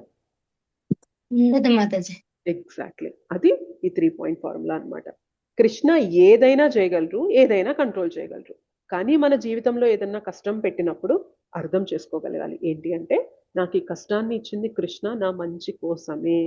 ఒకవేళ నేను తట్టుకోలేకపోతే ఆయన పాదాలే పట్టుకుంటా. కృష్ణ నువ్వు నాకు ఫ్రెండ్ అని చెప్పావు కదా 5.29 శ్లోకాలో, నాకు ఈ కష్టంలో ఎలా బ్రతకాలో నాకు తెలియడం లేదు, నాకు నీ ధైర్యాన్ని ఇవ్వు, నీ సపోర్ట్ ఇవ్వు, నాకు తోడుగా ఉండు, ఈ పరిస్థితిని ఎలా దాటాలో, ఈ పరిస్థితి నుండి నేను ఏం లెసన్స్ తీసుకోవాలో నాకు నేర్పించు అని చెప్పి కృష్ణ పైన ఆధారపడిపోవాలి. అప్పుడు ప్రతి సిచ్యుయేషన్ నుండి కూడా మనం లెసన్స్ తీసుకొని జీవితంలో ముందుకెళ్ళగలుగుతాం. ఓకే, చాలాసార్లు మనం నిందిస్తూ ఉంటాం అనమాట భగవంతుడిని. ఏం భగవంతుడో ఏమో, నేను ఎవ్వరికి ఏం పాపం చేయలేదు కానీ నా జీవితంలో ఇన్ని కష్టాలు ఇచ్చేశాడు, నేను చీమకు కూడా అన్యాయం చేయలేదు, నేను ఎంత పుణ్యాత్మురాలిని, నాకు మాత్రం ఇన్ని కష్టాలు పెట్టాడు భగవంతుడు, ఆ భగవంతునికి ఏమీ దయ అనేది లేదు అని చెప్పి మాట్లాడుతూ ఉంటాడు. ఈ పాయింట్లు అర్థమయ్యాక అర్థమవుతుంది అనమాట. భగవంతునికి నేనంటే చాలా ఇష్టం. ఎంత ఇష్టం అంటే, నా చుట్టూ ఎవరైతే నా వాళ్ళు అనుకుంటున్నానో వాళ్ళందరికన్నా కూడా, వాళ్ళందరికీ కొంత సమయం నుండి మాత్రమే నేను తెలుసు, కానీ కృష్ణకి అనంతకాలం నుండి నేను తెలుసు. అనంతకాలం నుండి నన్ను ప్రేమిస్తూ ఉన్నారు, పరమాత్మగా నన్ను వదలకుండా నాతో వస్తూ ఉన్నారే. అటువంటి కృష్ణకి నేను ఎంతో ఇష్టము. అయినప్పటికీ కూడా ఈ పరిస్థితి నా చేతుల్లో పెట్టారు. కృష్ణ కావాలంటే మార్చగలరు, కానీ మార్చకుండా ఈ పరిస్థితిని నా జీవితంలో పెట్టిన కృష్ణ నాకు ఏదో లెసన్ చెప్తున్నారు దీని నుండి. ఆ లెసన్ నాకేంటో అర్థం కావాలి అంటే భగవత్ పాదాలు పట్టుకోవాలి. ఒకవేళ నేను తట్టుకోలేని స్థితిలో ఉన్నా కానీ మళ్ళీ ఆయన పాదాలు పట్టుకొని నాకు తట్టుకునే శక్తినివ్వు కృష్ణ అని డిపెండ్ అయినప్పుడు మనకి అశాంతిగా ఉండడానికి ఏం స్కోప్ ఉంటుంది చెప్పండి? Yes or no? ఈ 3 విషయాలు అర్థమైన వ్యక్తి ఎప్పుడు కూడా శాంతిగా ఉంటారు. ఈ సమాజంలో మనకి ఇంత మనశ్శాంతి ఉన్నా చాలు అని చెప్పి అనిపిస్తూ ఉంటుంది ఈ పరుగుల ప్రపంచంలో. సో ఆ మనశ్శాంతికి సూత్రం అనేది ఈ 5.29 అన్నమాట. కృష్ణనే అన్నిటికీ యజమాని.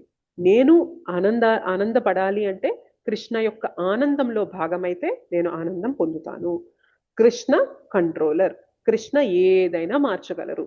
అటువంటి కృష్ణ నా శ్రేయోభిలాషి, నాకు తోడుగా, నాకు ఎప్పుడు నాకు మంచి చేయాలి అని కోరుకునే ది బెస్ట్ ఫ్రెండ్ కృష్ణ. అటువంటి కృష్ణ నాతో ఉన్నప్పుడు, అటువంటి కృష్ణ నా జీవితాన్ని నడిపిస్తున్నప్పుడు, అటువంటి కృష్ణకి నేను సేవ చేసుకుంటున్నప్పుడు నేను ఎందుకు బాధపడాలి?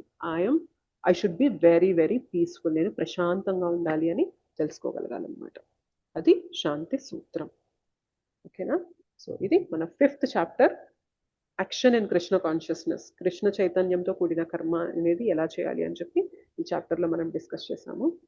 సో నెక్స్ట్ అనేది మనకి ధ్యాన యోగం. అందులో మనకి అష్టాంగ యోగం గురించి డీటెయిల్స్ ఉంటాయి. సో ఆ డీటెయిల్స్ అనేవి మనకి 6th చాప్టర్లో కృష్ణ అర్జునకి ఇవ్వడం జరిగింది. Okay, is it clear? అర్థమైందా క్లాస్?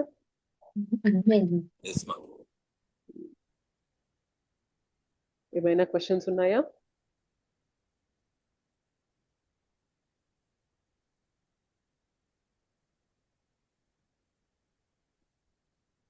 మాతాజీ డౌట్స్ అంటే ఏం లేవు కానీ మాతాజీ, మార్నింగ్ నుంచి నైట్ వరకు కూడా ఏ సమస్య ఉన్నా మైండ్ లోకి రావడం లేదు మాతాజీ. నిత్యం అలా స్మరణలోనే ఏదో ఒక దీనిలో ఉండడం, ఇంక వేరే ఆలోచన అంటూ ఉండట్లేదు మాతాజీ. ఇంకా వెరీ నైస్ మాతాజీ. నిత్యం మీరు దీంట్లో ఉంటున్నారు కాబట్టి ఇంకేం ఆలోచనలు రావట్లేదు.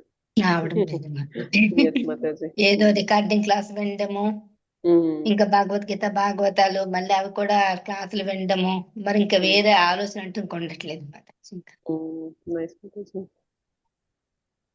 సో ఎక్కువ క్లాసులు వినడం కన్నా కూడా విన్న క్లాస్ గురించి ఆలోచన చేయండి. ఆలోచన అనేది విన్న క్లాస్ పైన చేయండి, మన సమస్యల పైన కన్నా కూడా. అప్పుడు ఏమైతుంది అంటే మనం తీసుకున్న జ్ఞానం మన లోపలికి వెళ్తుంది అనమాట, ఇంటర్నలైజ్ అవుతుంది అనమాట జ్ఞానం అనేది.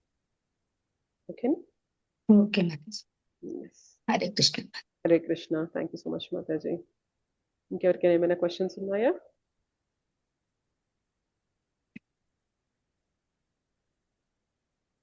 కళ్యాణి మాతాజీ హ్యాండ్ రైజ్ చేస్తున్నారు, ఇందాకటిదేనా? ఇందాక శ్లోకం చదివాను మాతాజీ. ఇప్పుడు ఒక డౌట్ ఉంది. అంటే చెప్పండి. అది నవ్వుతారేమోని భయంగా. అంటే ఏం లేదు మనకి, ఇప్పుడు మన కృష్ణ కాన్షియస్ వచ్చిన తర్వాత మనకి తెలుస్తుంది బయట అంత భౌతిక కోరికలు అవన్నీ ఇంపార్టెంట్ కాదు, మనకి ఇదే ఇంపార్టెంట్. కానీ బయట వాళ్ళు ఏమంటున్నారు, ఇప్పుడు ఎంజాయ్ చేయకపోతే ఎప్పుడు ఎంజాయ్ చేస్తావు, 40 సంవత్సరాలుగా హరికృష్ణ పట్టుకున్నావు, పిల్లలు ఉన్నారు, అంత అవసరమా నీకు అని అంటారు. అంటే మనకి ఆస్తులు ఇంపార్టెంట్ కాదు, ఓన్లీ మనకి కృష్ణ ఇంపార్టెంట్. వాళ్ళు ఏమంటారు, ఆస్తులు మీకేం దగ్గర ఏమీ లేదు కదా అని కొంచెం చీఫ్ గా చూస్తున్నారు మాతాజీ. అప్పుడు మనం అంటే నేనంత బాధపడను లేకపోయినా గానీ, ఎందుకు నా కృష్ణ తోడున్నాడు లేకపోతే అని అనుకుంటాను మాతాజీ నేను. అంటే మీరు ఏదైతే మన లైఫ్ ముందుకెళ్ళడానికి ఉద్యోగం వ్యాపారం ఏదైతే ఉంటుందో అది నడుస్తూనే ఉంది కదా మీ ఫ్యామిలీలో, దాన్ని ఇంకేంది మాతాజీ, అంటే ఎంజాయ్ చేయట్లేదు అనే దానికా? ఎక్కడికి రావు, ఒక సినిమాకి రావు, ఒక రెస్టారెంట్ కి రావు, ఏమి రావు, దేనికి రావు, నువ్వు వెళ్ళవు, పిల్లలను కూడా కనీసం పెడతావు అని మాతాజీ. వాళ్ళకి ఇందాక మనము క్లాస్ స్టార్టింగ్ లో కథ చెప్పాం కదా, ఆ కథని చెప్పండి అనమాట. సో కమ్ముగా వాళ్ళ గురించి చెప్తున్నాను అన్నట్టు కాకుండా, నేను కథ విన్నాను చాలా బాగుంది, నీకు కథ చెప్తాను రా అని చెప్పండి, కూర్చోబెట్టి చెప్పండి. ఏం చేయాలి చెప్పు, ఆ వ్యక్తి ఇప్పుడు 2 ఏళ్ళు టైం ఉంది ఆయనకి, సో హ్యాపీగా ఎంజాయ్ చేయక నెక్స్ట్ ఆ ద్వీపాన్ని బాగా చేసుకుంటా కూర్చున్నాడు ఏంటి, ఎంత మూర్ఖుడు కదా అని చెప్పి అనండి మీరు. తర్వాత వాళ్ళు అంటారు, అదేంటి అలా అంటావు నువ్వు, తర్వాత జీవితం అనేది చూసుకోవాలా లేదా, ఇవాళ రాజైపోయాడని చెప్పి 2 ఏళ్ళు బాగున్నాయని చెప్పి తర్వాత దాని గురించి పట్టించుకోకుండా వదిలేస్తే అతనేం రాజు అసలు మూర్ఖుడు కాకపోతే అని చెప్పి వాళ్ళే అంటారు. అప్పుడు మీరు చెప్పండి, ఇదే నేను చేస్తున్నాను అని చెప్పండి, ఇంకేం మాట్లాడరు. అర్థమైందా? సో సరదాగా అన్నాను కానీ అది వాల్యూ తెలియదు మాతాజీ వాళ్ళకి. మనం ఏదో కోల్పోతున్నాము, ఏదో వదిలేస్తున్నామని అనుకుంటున్నారు, కానీ మానవ జన్మ దొరికిందే ఉన్నతమైన దాన్ని పట్టుకోవడానికి, అల్పమైన దాన్ని పట్టుకోవడానికి కాదు. సో భక్తులు అంత తెలివిలేని వాళ్ళు కాదు మాతాజీ, చాలా తెలివైన వాళ్ళు. వీళ్ళు ఏం చేస్తున్నారు తెలుసా, భక్తులు తక్కువ స్థాయి దాన్ని వదిలేస్తున్నారు. ఎందుకు వదులుతున్నారంటే ఇక్కడ కాలు పెట్టి అన్నిటికన్నా ఎక్కువగా ఉన్నదాన్ని పట్టుకోవడానికి వదిలేస్తున్నారు. అందరికి ఏం కనిపిస్తుందంటే వదిలేయడమే కనిపిస్తుంది, కానీ భక్తుడు వదలడం దగ్గర ఆగట్లేదు, వదిలేసి దీనిపైన కాలు పెట్టి పైన పట్టుకున్న మామిడి చెట్టుకున్న మామిడి పండును కోయడానికి కాలు పెట్టాడనమాట. మనకేమనిపిస్తుందంటే అరే చేతిలో ఉన్నది వదిలేస్తున్నాడే దగ్గర ఆగిపోతున్నారు. మనమంతా ఫులిష్ కాదనమాట, ఇది వదిలేసేది ఎంతకన్నా ఎక్కువ ఆనందం పట్టుకోవడానికి వదిలేస్తున్నాము. ఇది ఆత్మకి ఆనందం కావాలి, ఫూలిష్ గా ఆనందం వద్దు వద్దు వద్దు అంటే కుదరని పని. ఆత్మకు ఆనందం కావాలి, వాళ్ళేమో టెంపరీ హ్యాపీనెస్ కావాలి అని చూస్తున్నారు, మనమేమో నిత్యంగా ఉండే హ్యాపీనెస్ కోసం ప్రయత్నం చేస్తూ ఉన్నాము. అది వాళ్ళకి తెలియక అజ్ఞానం వల్ల మాత్రమే అది చేస్తున్నారు అనమాట. అందుకే మనం ప్రచారం చేసామనుకోండి, మీరు ఇలా కథ రూపంలో చెప్పారనుకోండి, భగవద్గీత కూడా ఇదే చెప్తుంది. భగవద్గీత ఏంటి అంటే ఇప్పుడు ఎంజాయ్ చేస్తున్నామా లేదా అనే దానికన్నా కూడా మనం ఇంకా బెస్ట్ ఎంజాయ్మెంట్ కోసం ఇప్పుడు ఎంజాయ్మెంట్ ని పక్కన పెట్టడం అనేది మన ఏమంటారు, మన యొక్క బుద్ధి కుశలతని చూపిస్తుంది అని చెప్పి మీరు చెప్పండి మెల్లగా. సో మేము అదే చేస్తున్నాము. మీకు అనిపిస్తుంది ఓకే సినిమాకి రావట్లేదు, షాపింగ్ చేయట్లేదు, అది ఇది అని అనిపిస్తుంది, కానీ మేము ఏదైతే చేయకుండా టైం వదిలేస్తున్నామో ఆ టైంని కృష్ణ చైతన్యానికి ఇస్తున్నాము. అండ్ కృష్ణ చైతన్యంలో ఒక్కొక్క పాయింట్ కృష్ణ గురించి తెలుసుకుంటూ ఉంటే ఎన్ని వస్తువులు కొన్నా రాని ఆనందం మన భగవంతుడు ఇక్కడ మనసులో ఆ తృప్తి రూపంలో ఇచ్చేస్తున్నారు, ఆ సంతృప్తి అనేది వచ్చేస్తుంది అని చెప్పి వాళ్ళకి మెల్లగా చెప్పండి. ఇట్ టేక్స్ టైం మాతాజీ, కొందరికి అంత తొందరగా అర్థం కాదు, చాలా కష్టం మాతాజీ. మనం ఈ భౌతికంగా ఉండే సుఖాన్ని వదలడం అంటే అంత ఈజీ కాదు, కూర్చొని చెప్పినంత ఈజీ కాదు. దాన్ని వదలాలి అంటే సాంగత్యంలో ఉండాలి, రోజు వినాలి. ఓకే నేను శరీరం కాదు, నేను వదిలేసేది ఇంకా అంతకన్నా పై స్థాయిలోది పట్టుకోవడానికే. ప్రతి ఒక్కరూ కూడా ఈ ఫేజ్ ని దాటి వెళ్ళేవారే, ప్రతి ఒక్కరికి కష్టం ఉంటుంది అని అందరూ ఆ సాంగత్యంలోకి వచ్చి తెలుసుకుంటూ ఉంటేనే వదలగలుగుతాం తప్ప లేకపోతే మీకు చేతగాని పని. కళ్ళ ముందు కనిపిస్తున్న దాన్ని వదిలేసుకొని కనిపించని దాని కోసం ప్రయత్నించడం అంటే అందరంత రెడీగా ఉంటారు కదా మాతాజీ. అది కేవలం శాస్త్రాల పైన విశ్వాసం ఉన్న వారు మాత్రమే చేయగలుగుతారు అనమాట. సో ఇట్ టేక్స్ టైం, కొందరికి టైం పడుతుంది, మెల్లగా చెప్పండి అంతే. మళ్ళీ అంటారు ఎన్ని రోజులు ఉంటామో పోతామో తెలియదు ఈ ప్రాణం, ఎందుకు ఈ పాడు బతుకు, ఉన్న రోజులు హ్యాపీగా తిని హ్యాపీగా తిరగడం కూడా లైఫ్ ఎంజాయ్ చేయాలంటారు మాతాజీ. అదే చెప్పండి మీరు కూడా, ఎన్ని రోజులు ఉంటామో లేదో తెలియదు, ఎందుకు ఈ పాడు బ్రతుకు, ఇంత బ్రతికినా కానీ మొత్తం వదిలేసి వెళ్ళిపోవాలి, ఉన్నన్ని రోజులు నెక్స్ట్ తర్వాత ఫ్యూచర్ ని సెట్ చేసుకుని వెళ్ళిపోవాలి, అంతేగాని ఇక్కడే ఏదో సెటిల్ అయిపోతామా మనం, ఇంకా ఏదో ఎప్పుడు పుట్టుకు మన ప్రాణం పోతుందో తెలియదు, ఎంత తొందరగా పట్టేసుకోవాలి భక్తిని మనము అని చెప్పి మీరు కూడా చెప్పండి అంతే. అర్థం చేసుకోలేరు మాతాజీ, చెప్పాను కదా, ఇట్ టేక్స్ టైం, కొందరికి టైం పడుతుంది, మెల్లగా చెప్పడం అంతే. వినాలి మాతాజీ, చాలా వినాలి, చాలా వినాలి. భక్తి పెరగాలి అంటే మాత్రం శ్రవణం అనేది చాలా అవసరం. బోలెడంత వినాలి మనం, డైలీ నియమంగా వినాలి మనం. విని సాధన చేస్తూ హరినామం చెప్తూ ఉంటే మెల్లగా శ్రీల ప్రభుపాదుల వారి ఇచ్చిన బుక్స్ చదువుతూ ఉంటే మెల్లగా అర్థమవుతుంది అనమాట, ఎక్కడ తప్పెళ్తున్నాను నేను. ఆనందం ప్రతి ఒక్కరికి కావాలి. నేను అశాశ్వతమైన ఆనందాన్ని వెతుకుతున్నాను, భక్తులు శాశ్వతమైన ఆనందాన్ని వెతుకుతున్నారు, నేను ఎటెళ్ళాలి అని దిశ మార్చుకోవాలన్నమాట. దానికి ఈ సాధన మార్గం తీసుకోవాల్సిందే, లేదంటే అంత తొందరగా అర్థం కాని విషయం ఇది. ఓకే, మీరు మంచి మార్గంలోనే ఉన్నారు, మీరేం వరీ అవ్వకండి.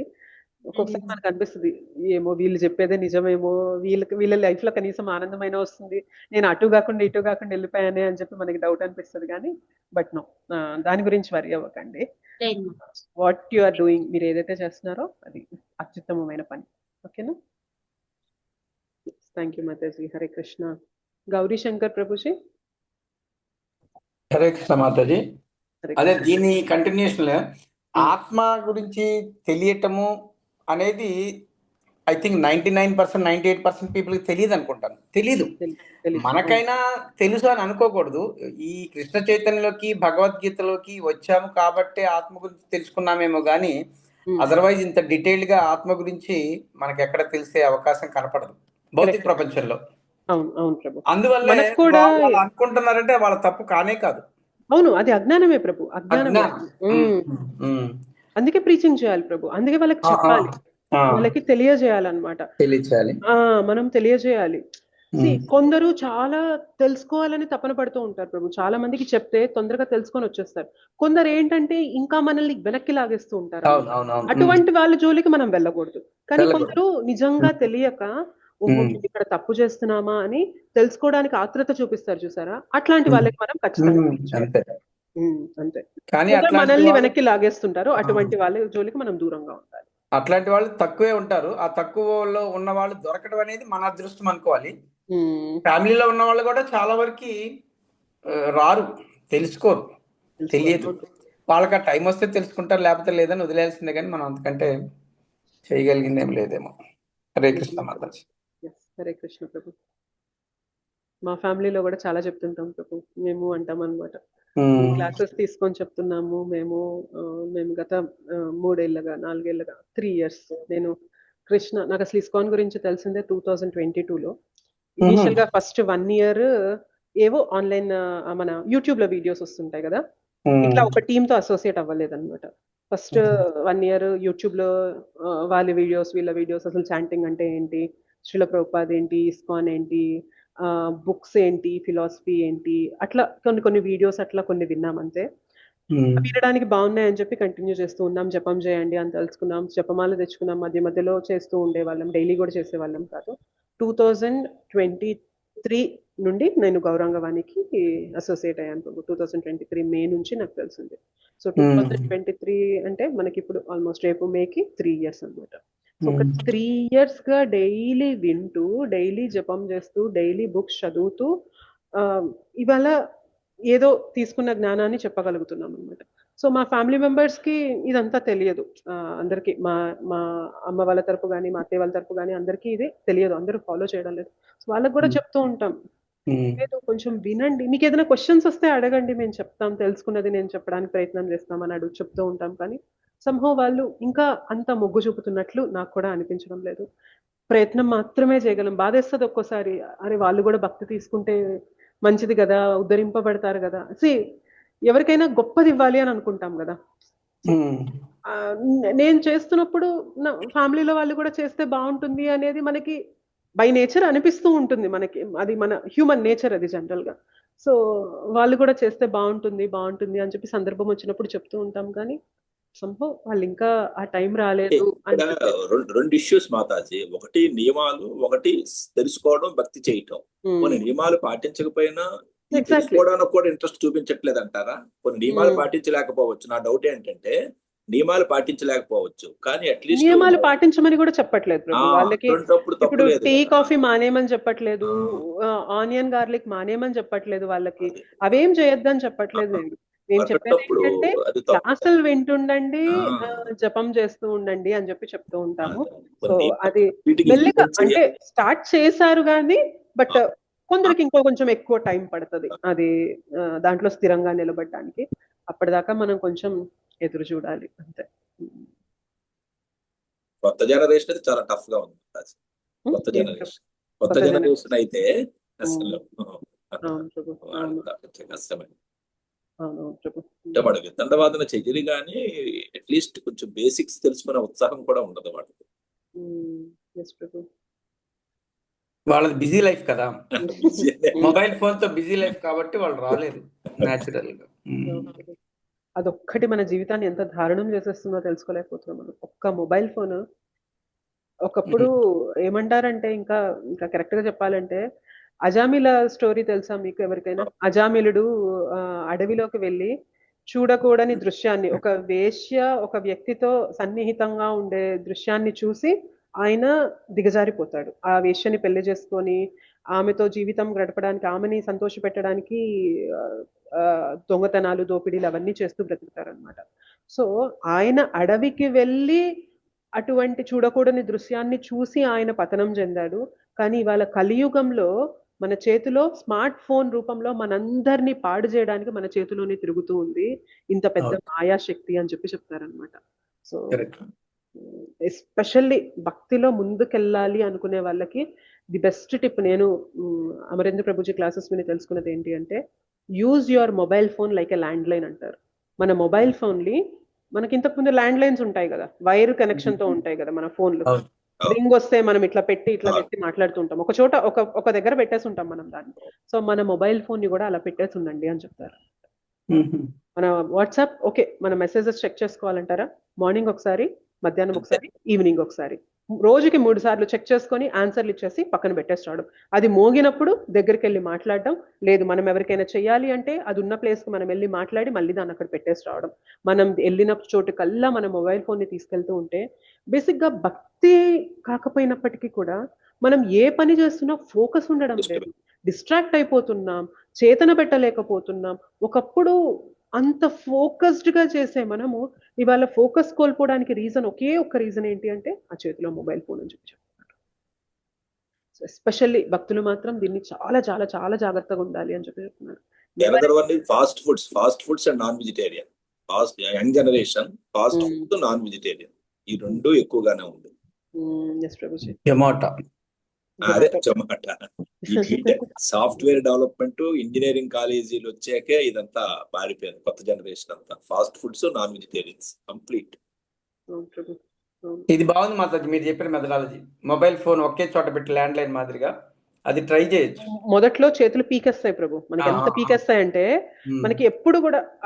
అసలు ఇంకొక మాట ఏంటంటే దీంట్లో మనం చేయాల్సింది నోటిఫికేషన్స్ అన్ని ఆఫ్ చేయాలి. అంటే ఇప్పుడు నాకు ఇప్పుడు మీరు వాట్సాప్ లో హరే కృష్ణ అని మెసేజ్ పెట్టారు, టింగ్ అని చెప్పి మోగిద్ది కదా, ఆ సౌండ్ అన్ని ఆపేయాలి. సైలెంట్ లో పెట్టాలి. సైలెంట్ కాదు, సైలెంట్ అంటే కాల్స్ కూడా రావు కదా. మన యాప్స్ ఏవైతే మనకి డిస్టర్బెన్స్ ఇస్తూ ఉంటాయో వాటి నోటిఫికేషన్స్ అన్ని కూడా సెట్టింగ్స్ లోకి వెళ్ళి ఆపేసుకోవచ్చు. ఒక పక్క మెసేజ్లు వస్తూ ఉంటాయి కానీ మనకి టింగ్ బీప్ అని సౌండ్ అయితే డిస్టర్బెన్స్ ఉండదు. కానీ ఫోన్ వస్తే మాత్రం ఫోన్ మోగింది, సో అది రింగ్ వస్తుంది. సో సైలెంట్ లో పెట్టాల్సిన అవసరం లేదు, నోటిఫికేషన్స్ అన్ని ఆపేస్తే ఫోన్ అక్కడ ఉన్నా కూడా అక్కడ 100 మెసేజ్లు వస్తున్నా కానీ మనకి డిస్టర్బెన్స్ అనిపించదు. ఇనిషియల్ గా మాత్రం బాగా పీకుతుంది, వెళ్ళి చూడాలి, ఏం పంపించారు, ఏం చూడాలి, ఏం మెసేజ్లు మిస్ అవుతున్నాను అనిపిస్తూ ఉంటది. కానీ ఒక్కసారి దాన్ని పక్కన పెట్టేసి ప్రశాంతంగా బ్రతుకుతూ మనం తెరిచిన బుక్ పైన ఫోకస్ చేయడం, మనం చేసే పనిలో ఫోకస్ చేయడం మొదలు పెడితే మనకు అర్థమవుతుంది అనమాట. అది దగ్గర ఉన్నంత కాలం ఎంత ఫోకస్ లేకుండా వర్క్ చేశాను, దాన్ని పక్కన పెడితే ఫోకస్ అనేది ఆటోమేటిక్ గా బిల్డ్ అయిపోతుంది అని మనకు అర్థమవుతుంది. మరి ఏదన్నా బయట నుంచి ఫోన్లు వచ్చినాయి అనుకోండి మధ్యలో, ఎత్తండి. దానికి దీనికి సంబంధం లేదు, దానికి దీనికి సంబంధం ఏం లేదు. బయట నుంచి ఫోన్ వచ్చినప్పుడు ఎత్తుతారు కదా మీరు, రింగ్ వస్తుంది ప్రభు, నోటిఫికేషన్స్ రావు, అంటే మెసేజెస్ కి వచ్చే సౌండ్స్ రావు అంతే. జస్ట్ లైక్ ఫోన్ రింగ్ లా చిన్న మెసేజ్ వస్తుంది, పీప్ సౌండ్ వస్తుంది, అది రాదు. మీకు కాల్ చేసినప్పుడు మీ ఫ్యామిలీ ఫ్రెండ్స్ ఎవరైనా కాల్ చేసినప్పుడు అది వస్తుంది, మెసేజ్లకు మాత్రం మీరు టింగ్ మన సౌండ్ రాదు. అందుకనే మనం ఏం చేస్తున్నాం, పొద్దున ఒకసారి, మధ్యాహ్నం ఒకసారి, ఈవినింగ్ ఒకసారి సౌండ్ తో సంబంధం లేకుండా మనం చెక్ చేసేసుకొని ఎవరికైతే ఆన్సర్ ఇవ్వాల్సి ఉంటే ఆన్సర్ ఇచ్చేసి, మనం ఎవరితో అయినా మాట్లాడాలంటే మాట్లాడేసి దాన్ని మళ్ళీ అక్కడ పెట్టేసి మన పని మనం చేసుకోవాలి. ఓకే, మధ్యలో మనకి ఏదైనా పని పడింది అంటే మనం వెళ్ళి ఆ పని మెసేజ్ చేసేసి పక్కకు రావడం అనేది ఓకే, కానీ బట్ ఊరికే నిమిషంకోసారి అక్కడ బీ పని ఎవరో మెసేజ్ పెట్టారని తీస్తూ చూస్తూ అది చాలా తప్పు అని చెప్పి చెప్తున్నారు. మన మెయిన్ సెల్ఫ్ డిసిప్లిన్ అది రావాలి. ఎగ్జాక్ట్లీ ప్రభు, అది లేకపోతే ఏది సాధించలేం ప్రభు, ఏది సాధించలేం. సో ఇది నేను ఇంప్లిమెంట్ చేయడానికి ప్రయత్నం చేస్తూ ఉన్నాను. చాలా పీస్ఫుల్ గా అనిపిస్తుంది మేడం. ఒక్కొక్కసారి పట్టేసుకొని మెల్లగా చూస్తామని చెప్పి అనిపిస్తుంటది, కానీ మళ్ళీ లేదు దీన్ని మళ్ళీ పక్కన పెట్టాలి. అలవాటు అయిపోయింది కదా, ఇప్పటిదాకా అలవాటు అయిపోయింది కాబట్టి కొంచెం కష్టపడాలి. అలవాటుని మళ్ళీ మనం మార్చి ట్యూన్ చేసి మళ్ళీ కొత్త అలవాటుకి తీసుకురావడానికి కొంచెం స్ట్రగుల్ ఉంటది, కానీ బట్ చాలా పవర్ఫుల్ హ్యాబిట్ అనిపించింది నాకైతే. ఎంత డిస్ట్రాక్షన్స్ జీవితంలో, ఎన్ని డిస్ట్రాక్షన్స్, ఎన్ని మెసేజ్లు, ప్రశాంతంగా కూర్చొని ఒక 15 నిమిషాలు ఒక దానిపైన ఫోకస్ చెయ్యనివ్వకుండా మన జీవితాన్ని మార్చేసింది అంటే ఈ టెక్నాలజీ మనల్ని ముందుకు తీసుకెళ్తుందా వెనక్కి తీసుకెళ్తుందా అర్థం కావట్లేదు మనకి. సో ఇది ట్రై చేయాలి, తప్పకుండా ట్రై చేయండి ప్రభు, తప్పకుండా ట్రై చేయండి. చాలా వర్కౌట్ అయింది ఇది మాత్రం, నాకు అమేజింగ్ గా అనిపించింది సీరియస్లీ కదా. అది విన్న తర్వాత కూడా నేను కొన్ని మోటివేషనల్ వీడియోస్ కానీ అట్లా చూసినప్పుడు చెప్పారు, ఫోన్ ని పక్కన పెట్టిన వాడే ఏదైనా సాధించగలరు. భౌతికంగా ఏదైనా సాధించాలన్నా కానీ ఆ ఫోన్ డిస్ట్రాక్షన్స్ నుండి పక్కకి వెళ్ళిపోవాలి. ఫోకస్ అనేది ఉండట్లేదు మనిషికి, ఏ పని పైన ఫోకస్ ఉండట్లేదు. ఒక 15 నిమిషాలు ఫోకస్ చేయలేకపోతున్నామంటే ఎటువంటి స్థితికి వెళ్ళిపోతున్నాం మనం. బుక్ పట్టుకున్నప్పటి నుండి అక్కడ బీప్ బీప్ బీప్ అని సౌండ్ వస్తూ ఉంటే. లేదు మాతాజీ, నేను ఆల్మోస్ట్ 20-25 ఇయర్స్ నుంచి ఫోన్ వాడుతున్నాము. నాకు ఏ రోజు కూడా ఏమంటారు నోటిఫికేషన్ కాన్సెప్ట్ ఎప్పుడూ లేదు. నాకు సైలెంట్ గానే ఉంటుంది. Once in our, once in 2 hours unread message అనే నెంబర్ ఉంటుంది, అందులో మనం ఓపెన్ చేసి చూడటమే తప్ప ప్రతి మెసేజ్, ప్రతి వాట్సాప్ కూడా మనకేమి పీప్ సౌండ్ వచ్చే సిస్టమ్ లేదు. అది బై ఫాల్ట్, అది డిఫాల్ట్ ఉంటుంది, దాన్ని మనం మాడిఫై చేసుకుంటే సరిపోతుంది. సో అది చేస్తే మాత్రం చాలా బాగా అనిపించింది నాకు. మీరు ట్రై చేయగలిగితే ట్రై చేయండి, చాలా సౌండ్ లేకపోయినా మన మైండ్ ఆ మెసేజ్ చూడాలి అని చెప్తున్నా. అందుకే అంటున్నా, రోజుకు 3 సార్లే, మధ్యాహ్నం సాయంత్రం అని ఒక ఫిక్స్డ్ గా పెట్టేసుకుంటే. మొదట్లో కొంచెం ఫెయిల్ అవుతాం ప్రభు, ఎక్కువ సార్లు తీస్తూ ఉంటాం కానీ బట్ స్టిల్ ఫస్ట్ సౌండ్ రాలేదు అంటే మన ఇంపల్స్ తగ్గిద్ది ప్రభు. ఫస్ట్ చూడాలంటే ఇది ఒక్కరవ తగ్గిద్ది, మెల్లగా మనం డిసిప్లిన్ అనేది బిల్డ్ చేయాలి. దీన్ని ఇన్నిసార్లు కాకుండా రోజుకి ఒక 4-5 సార్లు చూస్తూ పక్కన పెట్టేద్దాం అని మెల్లగా దాన్ని తగ్గించుకుంటూ వస్తే మాత్రం చాలా బెటర్ అవుతుంది లైఫ్. అదే వాస్తవ నా దాంట్లో కూడా మిగతా వాటికి ఏమి రాదు, డీప్ సౌండ్ వచ్చే సిస్టమ్ ఏం పెట్టలేదు.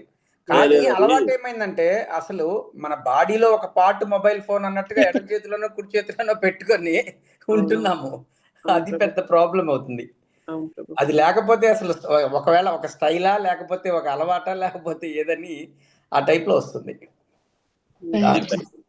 బై మిస్టేక్ ఆప్షన్ ఉండిపోయింది, మీరు పక్కన పెట్టిస్తే డిస్టర్బెన్స్ ఉండదు. పక్కన పెడితే దాని వల్ల యాక్చువల్ గా కొంపలు మునిగిపోయేది ఏమి ఉండదు. అది మన భ్రమ అంతే. మనం ఆన్సర్ ఇవ్వకపోతే ఏదో జరిగిపోయిద్దేమో అని భయపడతాం, అంతకు మించి ఏముండదు.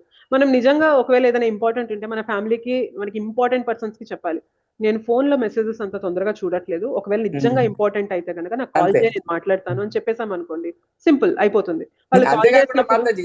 మనకి ఇంపార్టెంట్ మెసేజ్ ఇవ్వాలనుకున్నప్పుడు మనం ఒకవేళ రిసీవ్ చేసుకోకపోతే మన ఫ్యామిలీ మెంబర్స్ కి ఇస్తారు, నో డౌట్ ఇన్ ఇట్. అవును, అంతే కదా, అది ఆగిపోదు కదా. మనం ఏకాకమైతే భయం, గానీ మనం ఫ్యామిలీలో ఉన్నప్పుడు అదే సెల్ఫ్ డిసిప్లిన్ రావాలి. అది చాలా కష్టమైంది కానీ ఈజీ. ఏమి లేదు సార్, చిన్న ఎగ్జాంపుల్, రెస్ట్ తీసుకునేటప్పుడు సైలెంట్ మోడ్ లో ఫోన్ పెట్టుకుంటే డిస్టర్బెన్స్ ఉండదు, అంతే, అంతకన్నా ఇంకేం లేదు, సింపుల్. పడుకునేటప్పుడు పక్కన పెట్టుకొని తల దగ్గర పెట్టుకొని మధ్య మధ్యలో సైలెంట్ మోడ్ లో పెట్టుకోవడం కరెక్ట్. దగ్గర పెట్టుకోకూడదు ప్రభుజీ, దూరంగా పెట్టాలి. అదే వైఫై మన చేతికి అందేలా పెట్టుకుంటాం కదా మాతాజీ, చేతికి అందాలి కొంచెం చెయ్యాలంటే. అదొక్కటి పక్కన పెడితే అన్ని సెట్ అవుతాయి అనిపించింది. మొబైల్ ఫోన్ ఎంత సుఖాలను ఇస్తుందో అంత దుఃఖాలను ఇస్తుంది. ఎస్ ప్రభు. యాక్చువల్ గా మనం దాన్ని వాడాలి, అది మనల్ని వాడేస్తుంది. ప్రాబ్లం అది అవుతుంది. రివర్స్ అయిపోయింది. దానికి మనం ఇదైపోతున్నాం, బానిస అయిపోయాం. అవును. చాలా మంచి పాయింట్ ఇదైతే. ట్రై చేస్తాం మాతాజీ నేను కూడా. తప్పకుండా ట్రై చేయండి మాతాజీ. ఎందుకంటే ఫస్ట్ 16 రౌండ్ చేయడానికి చాలా కష్టం అనిపించేది. అట్లా ఇది కూడా అలవాటు చేసుకుంటే ఇది కూడా ఈజీ అనిపిస్తుందేమో అనుకుంటున్నాను. చాలా ప్రొడక్టివిటీ పెరిగిద్ది మాతాజీ, మన ప్రొడక్టివిటీ చాలా పెరిగిద్ది. అదొక్కటి పక్కన పెడితే మాత్రం చాలా మనం మంచి టైం ఇవ్వగలుగుతాం. ఫ్యామిలీకి కూడా మంచి time, healthy time, productive time ఇవ్వగలుగుతాం. మాట్లాడితే అది వస్తూ ఉంటాయి, మనం దాన్ని చూస్తూ ఉంటాం, తిప్పుతూ ఉంటాం. ఓకే చెప్పు, ఓకే చెప్పు. వాళ్ళు చెప్పే మాటకు కూడా మనం ఫోకస్ ఇవ్వట్లేదు అనమాట ఒక్కొక్కసారి. సో అది మంచి పద్ధతి కాదు. నేను అనుకోకుండా కళ్యాణి మాతాజీ మెసేజ్ పంపిస్తే మధ్యలో నేను జాయిన్ అయ్యాను. చాలా మంచిది అనిపించింది ఈరోజు జాయిన్ అవుట్. నిజంగా గ్రేట్, హ్యాపీ. మేము మియాపూర్ కనెక్ట్ అవుతాను మాతాజీ. నేను మీ ప్రభుజీ ఇస్కాన్ మియాపూర్ గోకులాన్ కనెక్ట్ అవుతాను. హరిబోల్ హరిబోల్, మాకు దగ్గరే Mataji Miyapur. Very nice. Okay, Miyapur అంటే హైదరాబాద్ లో ఒక ఏరియా అండి. అవును Prabhuji. Thank you so much Matajis and prabhujis. మళ్ళీ మనం నెక్స్ట్ ఫ్రైడే కలుసుకుందాం. ఇది ఓన్లీ ఫ్రైడేనా మాతాజీ? అవును ప్రభుజీ, ఇది ఓన్లీ ఫ్రైడే ఉంటుంది. కళ్యాణి మాతాజీ యాడ్ చేయండి, నన్ను కూడా ఈ గ్రూప్ లో యాడ్ చేయడానికి వీలుంటే చేసేయండి. ప్రభుజీకి మాతాజీకి ఇవ్వండి ప్రభు, నెంబర్ యాడ్ చేస్తారు. మీరు ఇక్కడ చాట్ లో మీ నెంబర్ ఏమైనా పెట్టగలరా ప్రభుజీ? పెడతాను, ఇప్పుడే పెడతాను మాతాజీ. పెట్టండి. నేమ్ అండ్ ఇదా మీ నెంబర్ పెట్టినా చాలు ప్రభు. 9666340993. షూర్ ప్రభు, నేను యాడ్ చేస్తాను మీ నెంబర్. అలాగే Mataji. Thank you. Hare Krishna Mataji. Thank you. Hare Krishna. Thank you so much Matajis and prabhujis. మళ్ళీ మనం వచ్చే ఫ్రైడే కలుసుకుందాము. ఈసారి మనం 6వ అధ్యాయం అనేది మొదలు పెట్టబోతున్నాం నెక్స్ట్ ఫ్రైడే నుంచి. పంచకల్పతరుభ్యశ్చ కృపా సింధుభ్యైవ చ పతితానాం పావనేభ్యో వైష్ణవేభ్యో నమో నమః. అనంతకోటి వైష్ణవ వృంద की जय. श्रील प्रभुपाद की जय. श्रील गुरुदेव की जय. निताई गौर प्रेमानंदे. हरि हरि बोल. Thank you. हरे कृष्ण. हरे कृष्ण माता, दंडवत प्रणाम माता. दंडवत प्रणाम. हरे कृष्ण.